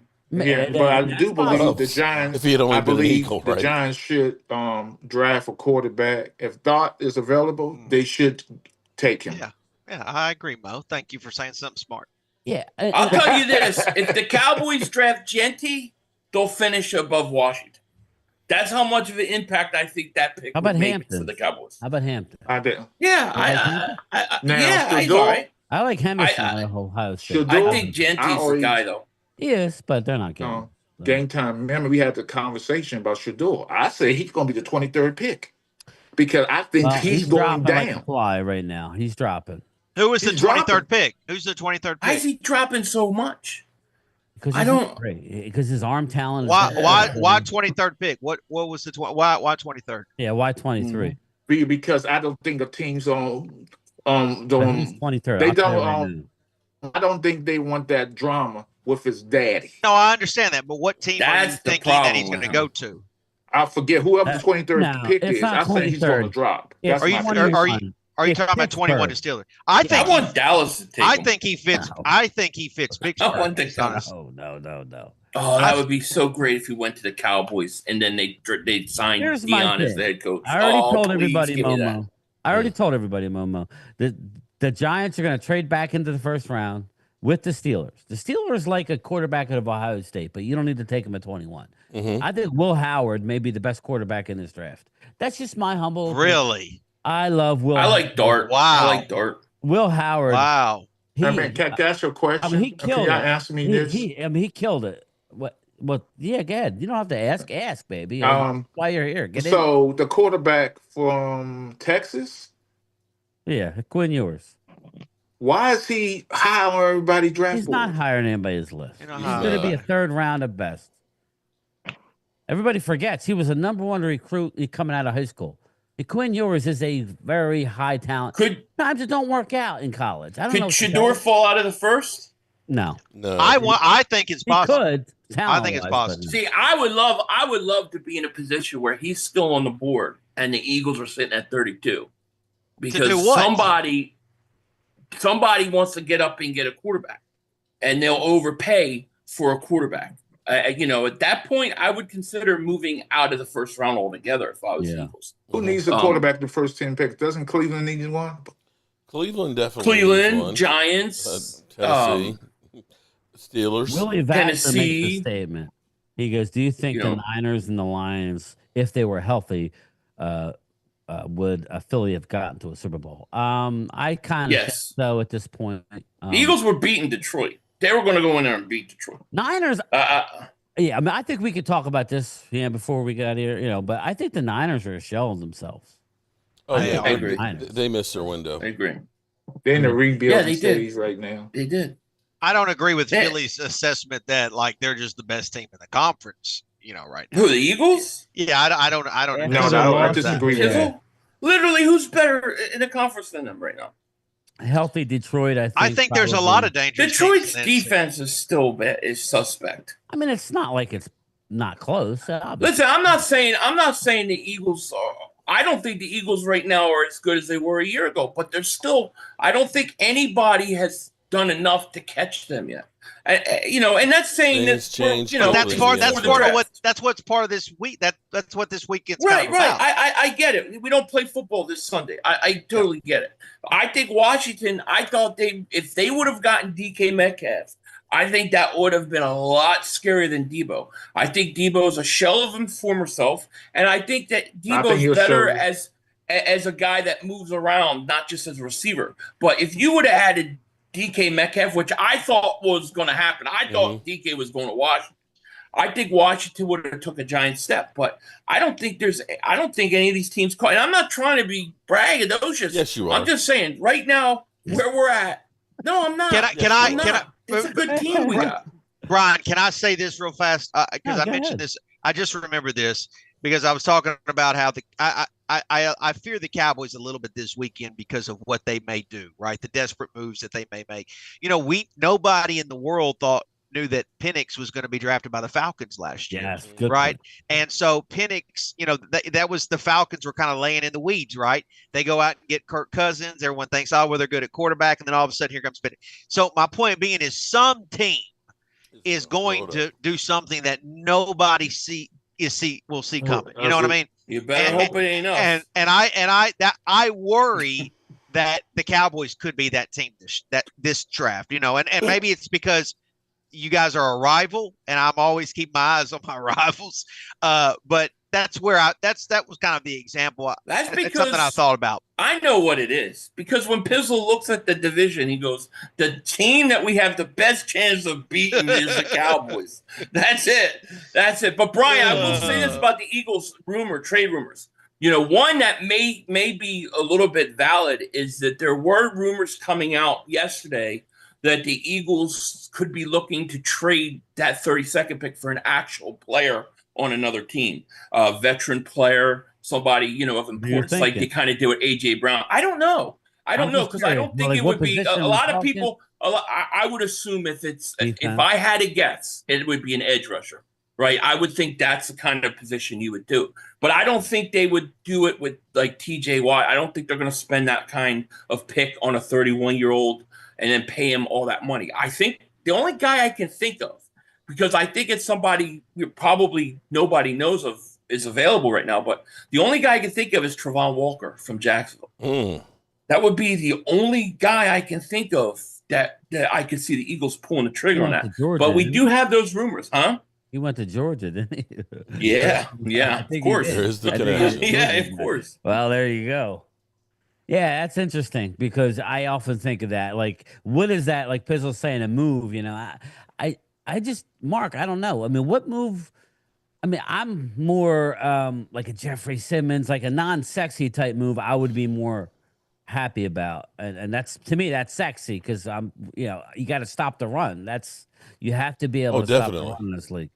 So, Mark, they got to get creative. Here's the bottom line. We've got too many needs. It's not like they can't do it. Oh, I know they can do that. But here's the thing: the bottom line is, we do need to. Kyle Pistol was 100% right. We need more weapons. We can't just go out here with just CeeDee Lamb. And looking at Miles Sanders, who's been in the league 6 years, after 4 years, typically running backs start going downhill, with the exception of Saquon. Okay. We've got aging running backs. I'm going to look at it and say, I don't know that we're in much better shape right now at running back than we were last year. And I feel like you're better off getting a running back in this draft and maybe making a trade for the wide receiver. I would rather have somebody who's a veteran. Would you like Tyreek Hill?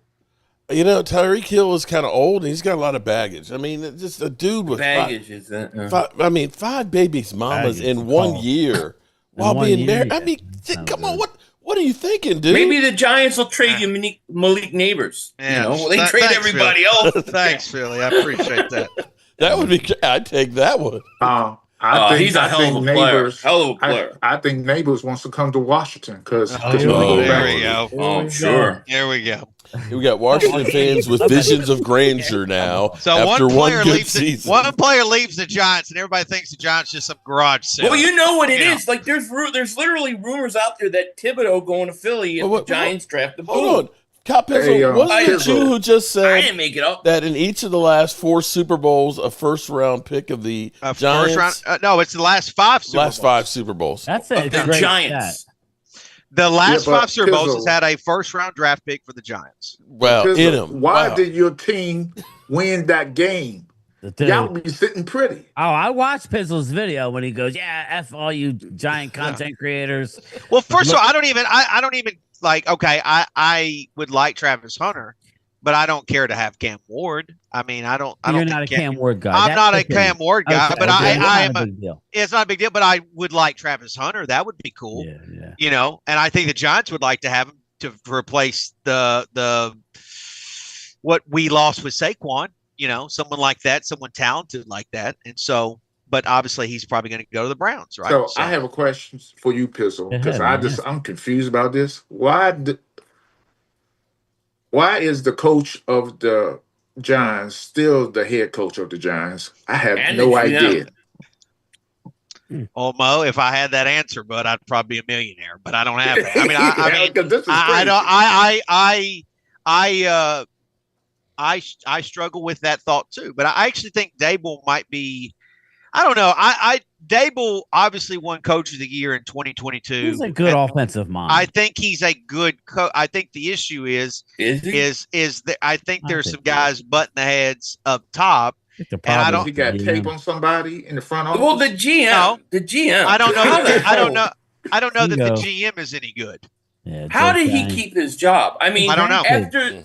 Not only did they do bad and have a bad year, but that whole Barkley thing on inside the behind the scenes on Hard Knocks. That looked so bad. And the owner's he's our highest selling jersey. I agree. That's why I said at the start of this stream, Philly, that you want to talk about 2 seats that are on fire. Yeah. Those 2 seats are on fire. And so the Giants, Brian brought up the fact that the Giants could trade back into the first and potentially get a quarterback. I agree with him. I think the Giants are going to be active on night 1 and 2 of the draft because they have to make something happen. I like what we did defensively in free agency. I think we're going to be better defensively, but we too need to have some offensive as well. The problem that if I was a Giant fan, I would really struggle with is that you keep this GM and then you have to wonder where his intentions and where his head is, because let's face it, you think he's really worried about the draft picks they got 2 years from now, 3 years around? No. He's worried and focused right on now. keeping his job. That's 100%. all he cares about. So Even you go if out, it's you bring in black. Russell Wilson, and what do? You win, 3 more games, 4 more games? Now you're taking yourself out of position where maybe you could get a top franchise quarterback if you don't get a guy this year. Mm-hmm. To me, you almost force yourself to have to come out of this draft with a quarterback or you're screwed. Well, you're hold going on, to set your team back another 3-4 years. But Philly, okay. And I'm not calling you a casual because I know you're a diehard Eagle, but I do not like the thought that you can only get a franchise quarterback in the top 5. I get it. No, I mean they're quarterbacks. I mean, obviously they have Dak, who he's not a first overall. But you can get a quarter. There is somebody potentially in this draft who's going to be taken in the 2nd round or 3rd round that may be a Pro Bowl NFL player. They're agree there. With that. It's I agree with that, but the problem and the reason I say that isn't because you just have to get a guy in the top 3 or something like that. The reason I say it is because the track record of the Giants over the last 12 years have been so bad in who they valued in terms of quarterbacking and what they've done that to me, you almost need like a can't miss pick in the top of the draft. 100%. That's the reason I say it. Not because you're right. You look, Randall Cunningham, second round pick, Jalen Hurts. I mean, how many picks have we seen quarterbacks later in the draft? Just question is, can the Giants make that pick? And is the coach focused on that? Hey, I'm going to get a guy in the second round and develop him 2-3 years. Is that what he's focused on? Well, see, this is why focused on winning more games. This is why I think the Shedeur thing's interesting, because if you draft Shedeur, then you get to make the claim of like, wait a minute, we got our guy. Give us more time. That's what. That's a fear. But then you got this old quarterback that you didn't help out for this upcoming year. 100%. And then you're the GM. Are you thinking, well, if I don't win a lot of games this year, it ain't going to matter what Shedeur does next year. I'm getting fired. So to me, Deion's coming in. I think the Giants should have just started over and got a GM in there that would have like given him time. But I do basically agree with what you're saying on you can find a quarterback at a certain time. The problem is I don't know that the Giants can find that guy. I feel it. They have to prove it, right? I mean, some of Joe Shane's draft picks up until this point, I think the totality of them have not been great. If I'm just being honest, I think some of the best Giant players, including one that went to you, was a Dave Gettleman pick, right? So Dave Gettleman got Saquon Barkley. Eagle fans can't talk crap to me about Dave Gettleman because clearly he got Saquon right, because Saquon's obviously a great player. So the fact is that a lot of the best players that we have were Dave Gettleman picks. Nobody ever thought. Yeah, well, go ahead, Momo. If you don't coach these players up, have people to coach players up, they're not going to do what they shouldn't, what they're expected to do. Mm-hmm. When there's expectation kills players, because you started reading your name in the press. You on Sports Center. You this. Expectation always kills very good players. So if these players can't be coached up, Mo, you just said something that is a huge problem amongst fan bases in the National Football League. When you draft a player, and I'm actually saying that it's smart. When a player is drafted, for example, in the top 5, especially a quarterback, the expectation is so high that it almost can't even be met. It can't even be met. When you draft a guy like Jalen Hurts in the second round, there is no huge expectation for him to be successful because he's not a top 5 pick. So that's another issue with a guy like, for example, Shedeur Sanders. If you draft him at 3, then the expectation is he better be a Patrick Mahomes, and I don't think he's going to be. He better and obviously Jaden Daniels lived up to that expectation, if not more last season. And so the draft, that's one of the things that's awful about the draft, is the fact of when these guys are selected so high, the fan bases are just assume, oh, this guy's going to be a monster, and they forget these are 22-year-old kids, young guys. To piggyback what you just said. So you had Stroud last year meeting his expectation, and he was a freshman. And then you got Daniels. Now, whoever quarterback comes in the first round, it's gonna be the same thing. It's not gonna happen 3 years in a row. It's not gonna happen. It's a fluke. No. But theoretically, that C.J. Stroud took a step back this year. FYI, Momo. But theoretically, based on how the draft is run, you would think that Caleb Williams was going to have a better year than Jaden Daniels because the fact that he's the number 1 pick. But I would argue now that Jaden Daniels looked like a better quarterback than Caleb Williams last year. Now, some of that has to be what team they're on. But my point being is that's what's wrong with the NFL draft, is these expectations that come with being selected at a certain spot. And at the end of the day, when you are drafted 3rd overall, it should be no different than the guy who's 3rd overall in the second round, right? Because at the end of the day, they're both coming to a brand new situation and coming out of college. These guys get these huge contracts. Cam Ward is being the number 1 pick and getting a fat contract based on what he did in college. And he hasn't played one professional NFL down. And Pistol, they're going to, if you're a number 1 pick, you're going to a bad team. Yeah, a bad team. And honestly, I know there's some people that may like if Shador falls, some people are going to make fun of him.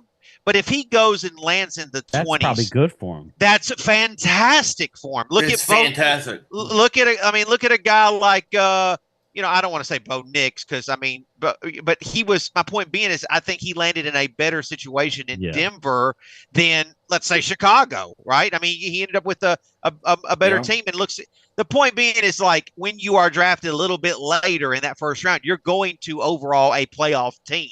Yes, Mahomes was not a top 5 draft pick. He got to land right there in a nice cushy spot in Kansas City with Andy Reid.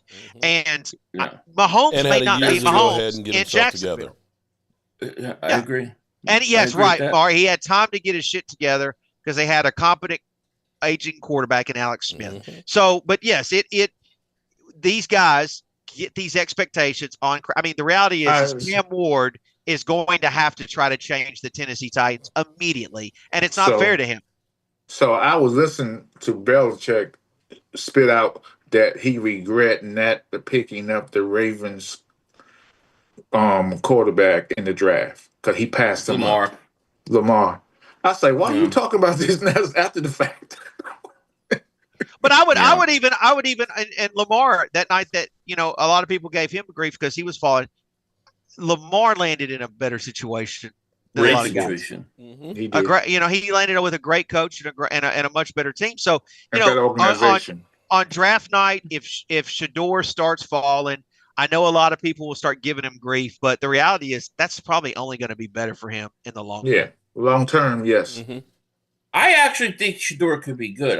To me, what I wonder about Shador Sanders is how is he going to handle when things don't go well? How's he going to handle the pressure? Because, look, I mean, his dad was the head coach. His dad comes off, for whatever. I like Deion, too, now that he's retired. But, I mean, it comes off like he's almost like over-controlling in some ways. How is Shador Sanders going to handle a situation like all the pressure he had? That would be the question I have. Well, his dad, who I love too, doesn't do him any favors when he gets his jersey retired for not really doing all that much. Right. I'm sorry. Like Shador had a lot of. I think he did do the pressure he had at Colorado to win. And he made a couple comebacks in games, and all the pressure he had to put on the Sanders name because his daddy behind him. And then the press conference, and every time he wins, and every time he go out there, he ain't had no blocking. He really had no wide receivers. Yeah. No question. No question. I agree. But I agree with you. I think he made Jackson State, and he made Colorado relevant again. There's no question. I don't know that warrants a jersey retirement, though.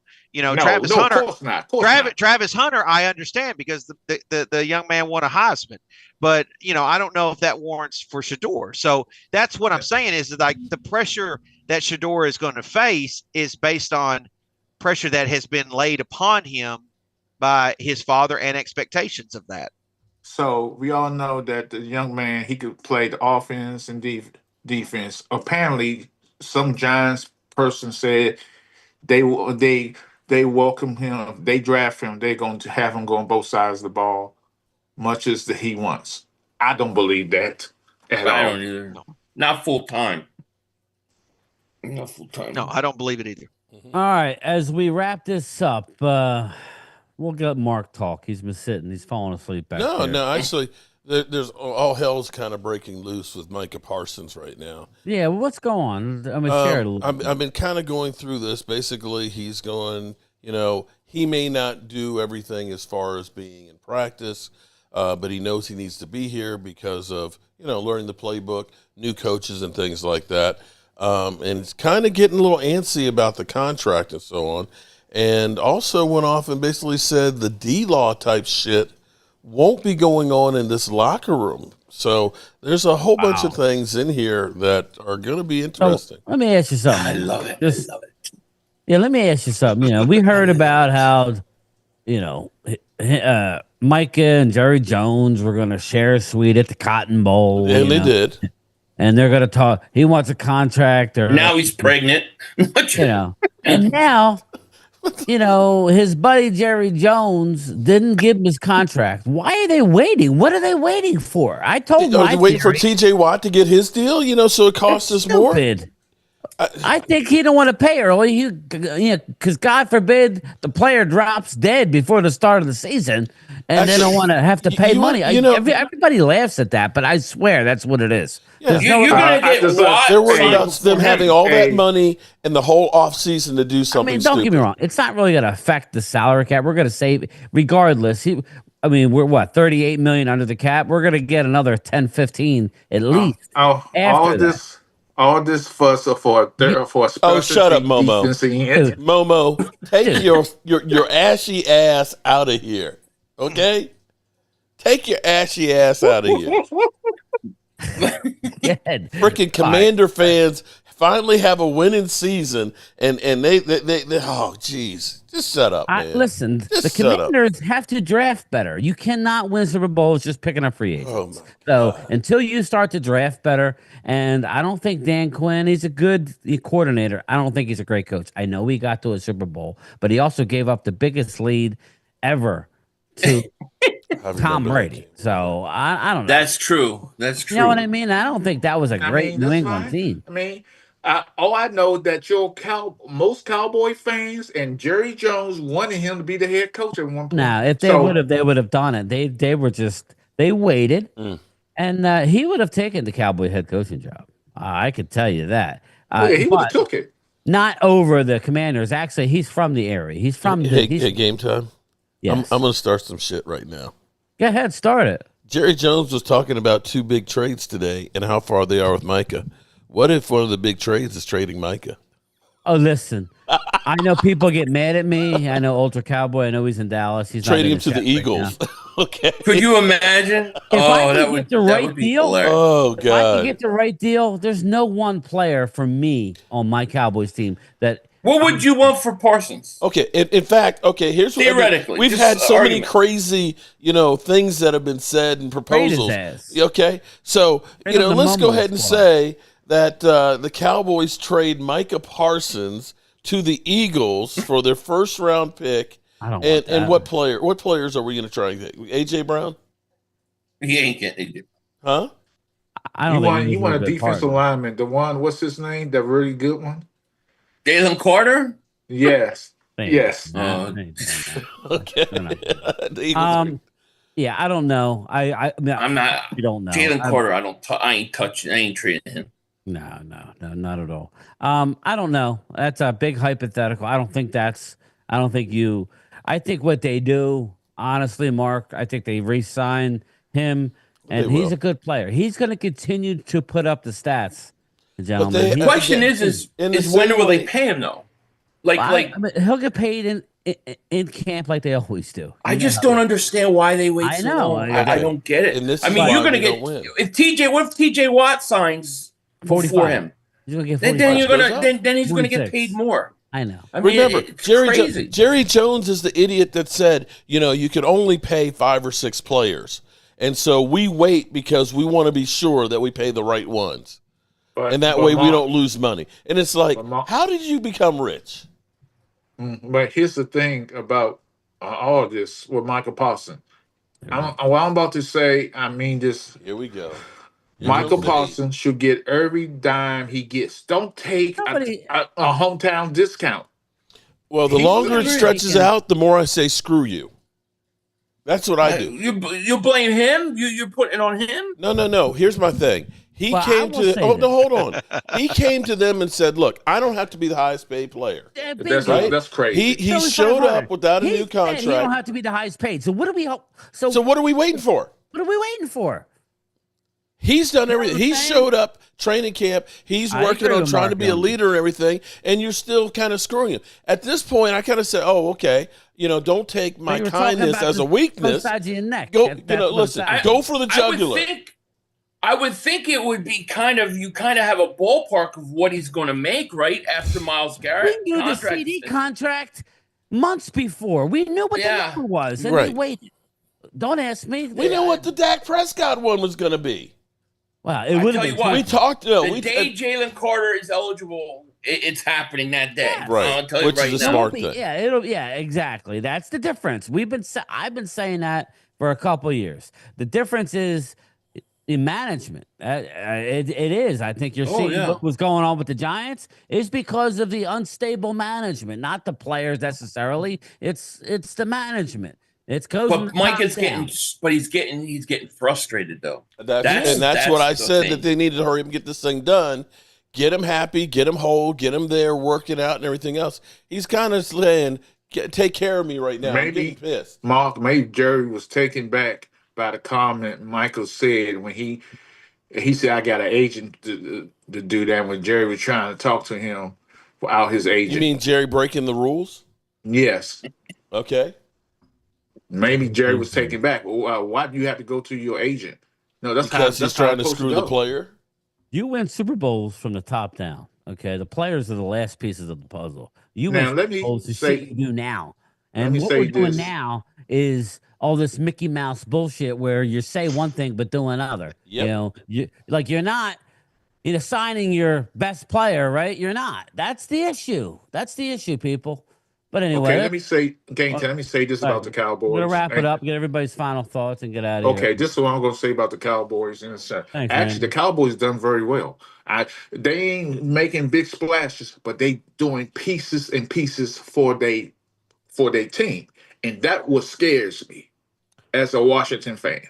They've gotten a lot of pieces that nobody's talking about, and good. Yeah, they don't scare me at all. Just zip good. it, Don't be scared. Don't be scared. Don't be scared. They don't scare. I don't think that's you've right. done enough. I mean, Look I think past you've us. done a few things, but you haven't done anything to change the way I view them. I mean, you just got no. You got, and I'm not. You got no threats on offense. Nobody's scared of Miles Sanders. Nobody's scared of your passing game. You've got. Why didn't you go out and get DK Metcalf? Why did the Cowboys go get a DK Metcalf and draft the number 1 12 pick? Now you're talking that they're getting a Mecca Buka, or let's say we're getting. Look, I think that you could get a receiver, but you would have gotten DK Metcalf and then drafted Genty. Now you're talking. Now you got a team. Now I'm like, all right, they can score. Dallas does not scare me because I don't think you have any threats. Still pretty offense. early. There's a lot to. No. Look, when I say it, got to keep it in context. The soup is just right beginning. now. I get it. It's early. All right, let's start with Momo. Momo, final thoughts. Who's your Washington Commanders taking with your 5? Just give me your best pick, your first round pick. Who are you taking? Who you want? At this point, I was not happy with the off season. So at this point, anybody at this point, because I don't know what they're doing. I don't think, because I don't know what they're doing. Points.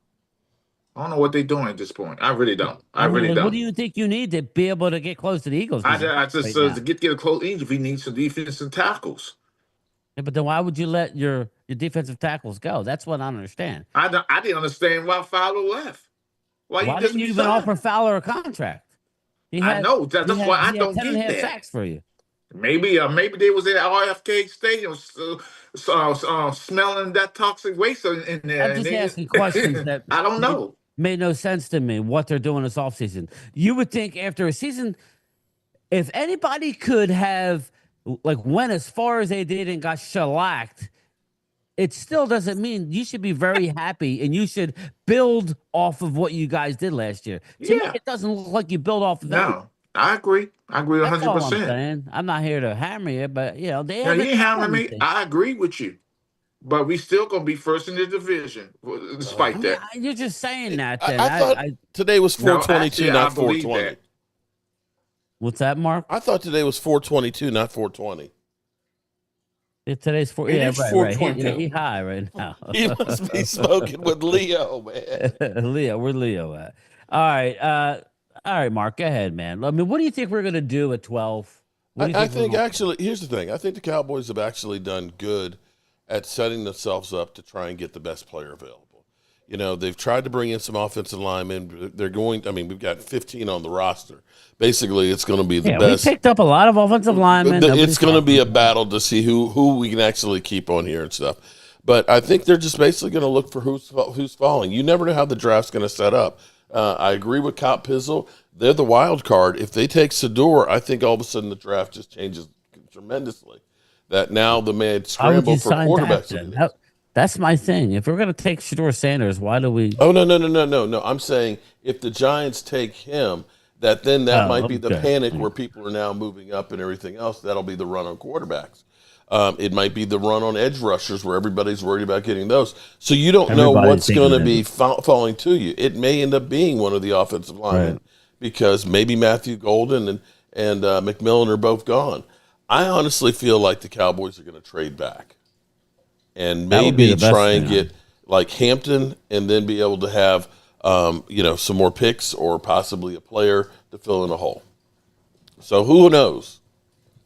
I will say this, Mark. This is 1 year where they've done a decent enough job, not a tip in their hand. We've seen Eagles, Dallas Goedert, they jump ahead of Dallas. We've seen Buffalo Bills jump ahead of them to take Dalton Kincaid. Yeah. We've seen it time and time again where they run their mouth, tipping their hand, and you see teams jump ahead of the Cowboys. I think they've done a pretty darn good job of keeping people guessing.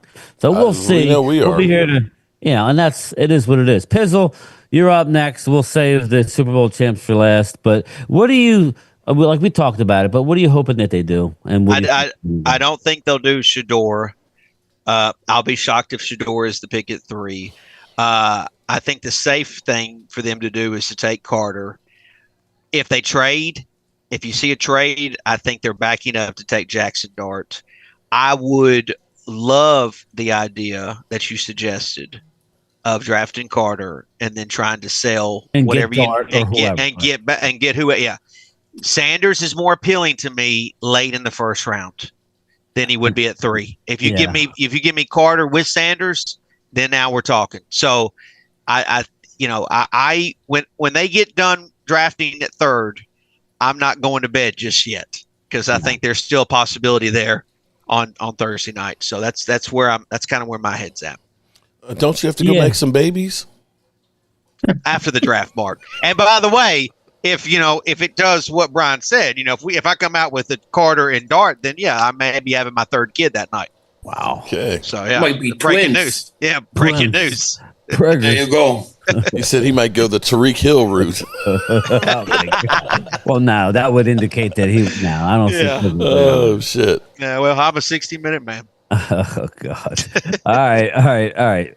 Philly 500. Again, I did do my mock the other day where I literally had every defensive end gone, defensive tackles, Nolan Smith's gone. You were looking at, when I did it, at Donovan Jackson, guard out of Ohio State, I thought was a possibility. But I ended up giving you, Momo, I thought your Washington Commanders made a mistake and took the safety out of South Carolina, Eamon Wari. I think he's going to probably be a bust. He's a workout warrior. He doesn't really know the position too well. I think Malachi Starks is the best safety. I have them taking Starks to 32, but you're saying what? You're thinking they're going to move up? I think they're trading up. I actually think they're going to go way up. I think they're going higher than I thought because I think there's just so many teams that want to go back that I think that there's going to be something that's going to be able to get done. I think, look, if I had to guess what I would like Malachi Starks. I really would because I think he could start day one. But I think that they want to try to go up and get an edge rusher. So I'm going to say they go up, hope somebody drops, and they're going to try to go way up and get James Pierce Jr. or somebody like that to get out of Boston College maybe. But I think that's what they would like to do. Me personally, I would like to see Malachi Starks. Yeah, it's funny you brought up James Pierce because that's the latest rumor. He is actually the number 1 talent on the ESPN's top 100 is James Pierce Jr. He had some off the field issues at the University of Tennessee. Dallas is rumored to be hot for him. Before the last college, he was projected to be a top 5 overall pick. Yes. So what were the do you know what the off the field issues were? I don't. Well, one of the issues was the fact that he wouldn't play when the coaches asked him to play. Like he only would do so many snaps because I think he was worried about getting hurt. That won't fly with us. So well, no, I mean he's a pro now. So I mean the idea is that he's a pro. Yeah, right. I think they want somebody like that.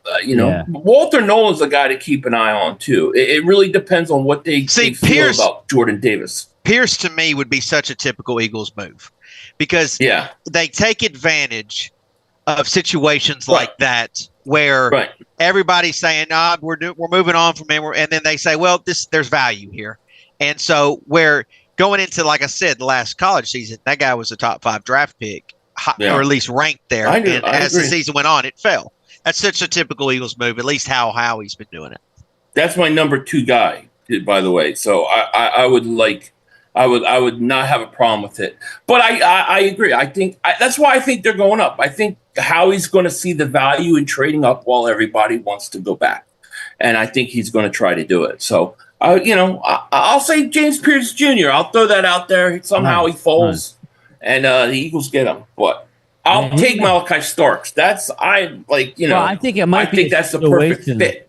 Like last year, where Howie was trying to get up to get Kenyon Mitchell, only to have Mitchell fall in your lap. Well, yeah, I mean, nobody ever thought that the line was that you were going to have such a run on offensive linemen. Yeah. I think that's also a big part of this thing, right? You've got to see how the draft falls. If edge rushers and stuff are coming off the board, then they may just say we're not going to be able to get up high enough. And then they just, go after a Malachi Starks or somebody like that. But I think if there's an edge rusher there, they're going for it. Okay. All right. Well, listen, everybody, I think that was a spirited talk. We got off the rails when Philly brought up Dak. It is what it is. He I knew I had to do what I do. I know. Listen, everybody, I appreciate it. I have all these men. These are, for my money, these are like the 3 best content creators that I like to watch. Philly 500. Thank you, man. Pizzle. And then there's Momo. Momo, thank you so much for coming in here. Hold up. I'm about to do my own, as you know. You're going to do your own YouTube channel? Oh, of course. Well, listen, good luck with that. It's a dog-eat-dog world. I know it is. I've learned that my friends are all of a sudden I don't hear from people anymore. Yeah, I don't know. It is what it is. Mark warned me about it. But the hate is real. Well, what's that? But Mark says I hate everything, so haters will hate, I guess. Listen, guys like you do well, so maybe if you just hate, you'll have. I don't hate. I just tell the truth, and people can't recognize the truth. But I have all their channels pinned at the top. Again, these guys are the best at what they do. Pizzle, I'm going to follow you, Pizzle. I really am grateful to be able to host a show like this. So thank you, gentlemen. Thank you. Yes, thank you all, and I will talk to you on the other side. Good night, everybody. See you soon. Night. Thank you, guys. Out, good people.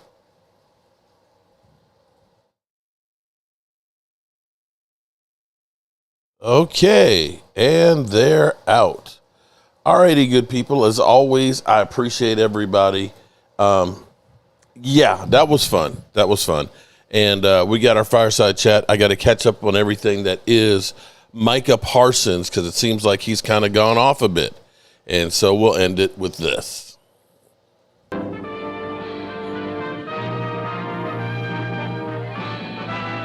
Spanning the globe to bring you the constant variety of sport, the thrill of victory, and the agony of defeat. The human drama of athletic competition.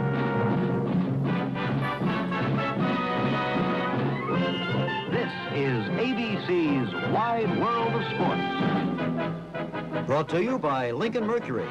Nobody has more kinds of cars or more kinds of people. See them at the sign of the cat. By Goodyear, makers of the custom Steel Guard radial tire. And by State Farm Mutual.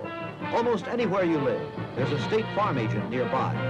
Like a good neighbor, State Farm is there.